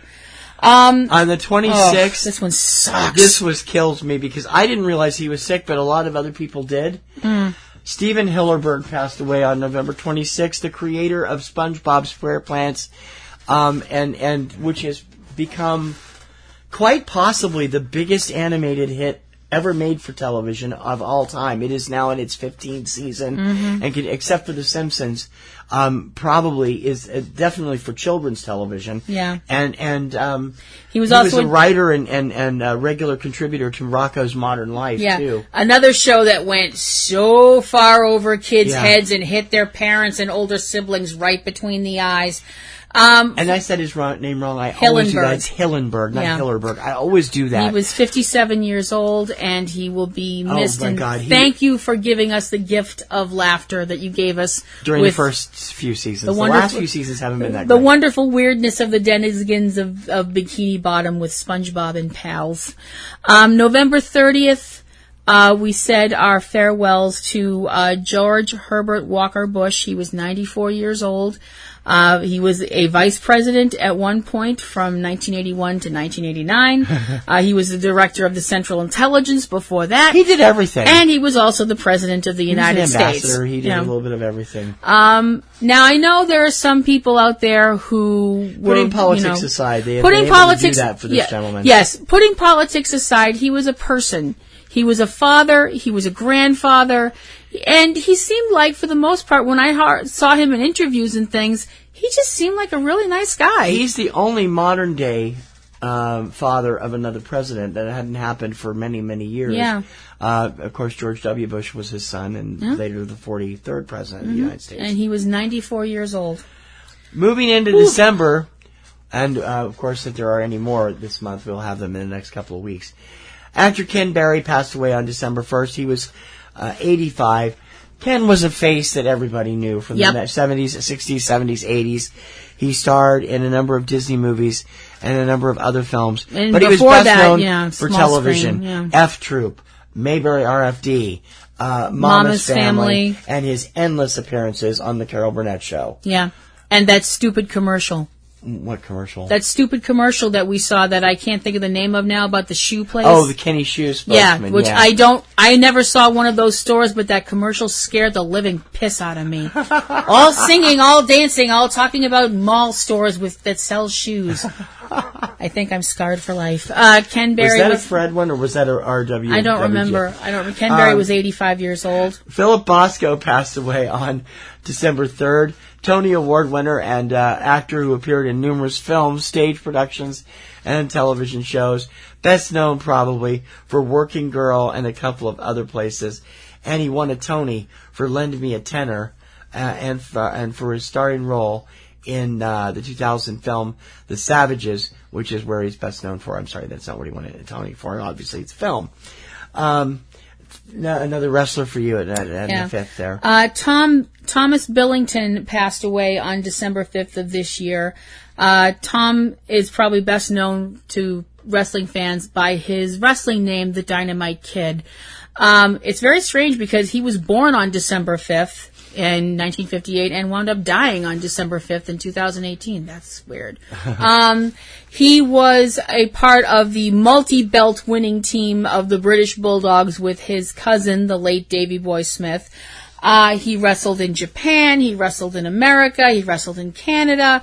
He was considered one of the best wrestlers of his time, known for working incredibly stiff and for occasionally beating he was not well liked. Occasionally beating the hell out of people in the ring, and he had his share of not fans in the back, and his life was not an easy one. And I really don't want to go any further than that. Okay. On December 6th, Pete Shelley, one of the founders and songwriters for the legendary British band the Buzzcocks, passed away. He was 63, had a heart attack, suddenly took him. On the 9th, character actor Rodney Kajiyama died. He's best known for roles in the Karate Kid franchise and Gung Ho. You'd know him if you saw him.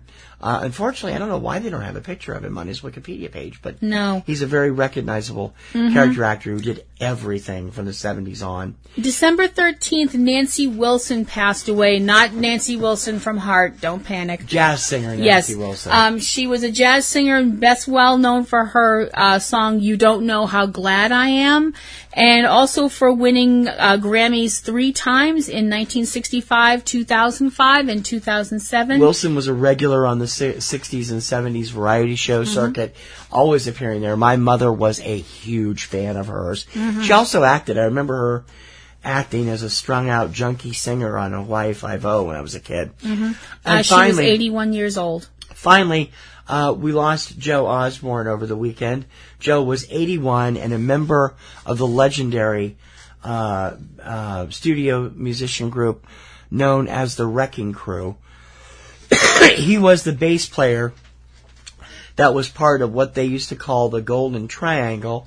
The other two members of that being drummer Hal Blaine and keyboardist Larry Knechtel, who went on to be with Bread in the 1970s. He worked with groups like the Grassroots, the Mamas and the Papas, the Fifth Dimension, the Association. You can hear his playing on Bridge Over Troubled Water, the Simon and Garfunkel hit, and also on Aquarius / Let the Sun Shine In from the Fifth Dimension. And one of your favorite songs of all time, Richard Harris's MacArthur Park. Yeah, anyway. We won't hold that against him. Joe Osborne was 81 years old. He also appeared quite a bit with the Carpenters, especially on For All We Know, and did a number of things for them. These many people, and so many more we've probably missed, because it would take forever. This is going to be our longest show in months anyway. Are all going to be sorely missed. And I mean, so many of them so many people this year lived long lives. Yeah, they did. But then on the other side, we saw some middle-aged people taking their own life, like Kate Spade and Anthony Bourdain, or even someone as young as Avicii, and someone like Avicii and Vern Troyer, and it was just, this year was very rough. Although I have to admit, not as rough as earlier, like in 2016 was terrible. We lost so many people just in January. It was crazy. 2017 2016 sucked Yeah. when it came to people dying. Yeah. It sucked. Well, every year sucks. Well, every year sucks when when you lose people you love. But this year, we lost some people that gave so much to the world, just the world consciousness. And to my world. And to your world. I have to say that I was ready when my mother was ill. She's been ill for a couple of years, and when they called and said she might not make it through the night, I was on a plane the next morning there, and I got to spend a wonderful week, almost a week with her, and she passed away the day I got home, and it was I think she held on. I do too. I wish she'd been there when I was there, but I couldn't She spare any didn't more want. time. She didn't want to. She didn't want you to see that. I know, but I wanted to be there for her. Well, you were. I was. You were in her heart. I miss her terribly, but it was her time. Yeah. And she lived a long life, even though I know she didn't feel like she was a success at what she did. She was. She was. And I told her that. Yeah. She helped contribute. We had our big problems when I was in high school, but yeah, but you healed those.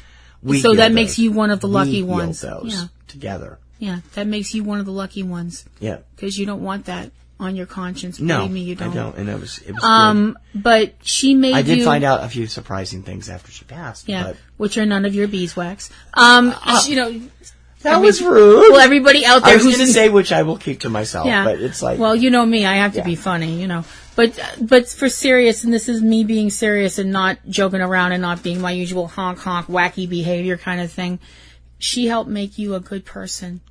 Why, thank you.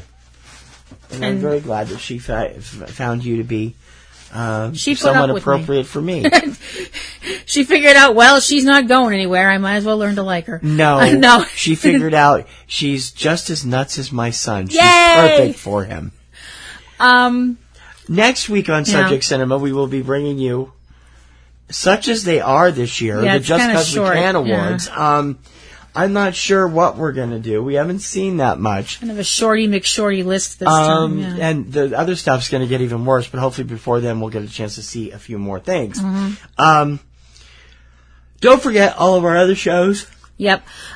We have our other shows that are part of our little... Dawning right in the middle of that. I'm sorry. Yeah, that's comforting. Part of our little island of misfit toys, which includes my show, Platinum Rose's Garden. Sure. Talk all about your show. Thank you, I will. You left me wide open there. I did. So that's my Supernatural podcast, and it is up right now, talking about the mid-season finale of Supernatural's season 14. You guys are so glad you didn't have to deal with her after the episode Despair. I'm fine. I'm totally fine. This is on a par with Infinity War. Oh my god. Yeah. Or Last Jedi. Yeah. Well, no, it wasn't that bad. I didn't lock myself in the bathroom and cry for an hour. So, cry for an hour. Anyway, if you'd like to check that out over at PlatinumRosesGarden.com, you and can also do that. her wonderful professional wrestling show, which she hasn't done for a month. Ring Around the Rosie, which will be back this Wednesday, right? Yes, it will. Where I will be looking at this week's pay-per-view as we're recording this, Tables, Ladders, and Chairs. And I will do my review of that show this week. Join me. Neither show is safe for work. I'd like to bring that up. Join me Tuesday and Friday for the mini shows we do each week. 3-Minute Weekend on Friday covers all the new film releases in the U.S. Tuesday, Digidex on Tuesdays, all the new home video releases in the U.S. Yep. And you can get those on the same channel. My disaster movie show, Catastrophe Vortex, will return in January with a new format, new logo. And I've come up with something I'm going to do that's a little bit different than what I had originally planned. And I will talk to you about that when it premieres. But it's going to be a fun show that I'm actually going to be able to get back into, and I hope you guys will watch it or listen to it when it returns to CatastropheVortex.com. Yep. Also, Anthony Lamberti and his wonderful videos over on his show Aunt B's Comic Grotto on YouTube, and also at ComicGrotto.com, and Cavebabble with Eric and Barry Lyon at Cavebabble.com. Movies, games, things to eat, and all kinds of weird stuff. And they have lots of fun. We also have a number of new shows premiering in January exclusively on Patreon. You keep an eye out for those. They're going to be very interesting indeed. Yep. And if you'd like to follow either of us on Twitter, I am PlatinumRoseL at Twitter.com. And I am eCinemaOne and eCinemaBoston on Twitter, and we also have our show, our Facebook presence as Popcorn and Roses, and we hope that you will take a look at those, and also check out our stuff daily on eCinemaOne.com, eCinemaBoston.com. Yes. My music shows for the Kirkham Report will be back before the end of the month. I'm trying hard to get them caught up. I got behind after vacation because I got so sick, and I'm trying to get them done again, and hopefully they'll be back to normal in a week or so. Also, this is an important time of year. It's a giving time of year. And so we hope that you will find it in your heart to make sure that you're giving to charities that you need to give to. Yes. To give to your family, your loved ones. Yes. And also to see fit to drop us a little coin as well. Oh, hell yes. Through our Patreon. Patreon.com/PNRNetworks. You help finance these shows. We don't take ads. We don't put ads on the website. We need your help to survive. Patreon.com/PNRNetworks. Yep. More perks coming in 2019. Is that it? I think that's all. Then let's fly out of here.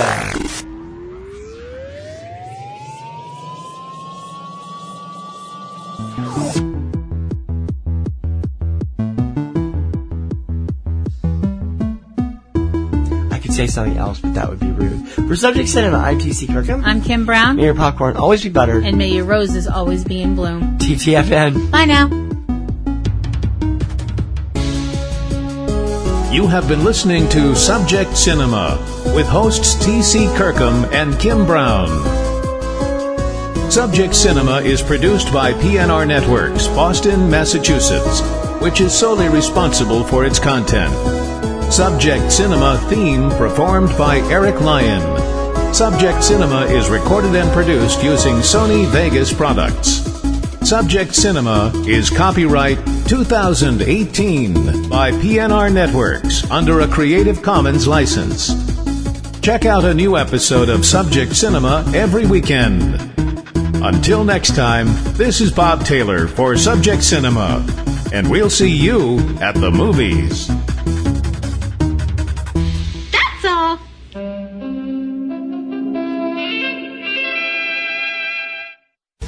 Podcasting's choice. From coast to coast, continent to continent, right here 24/7.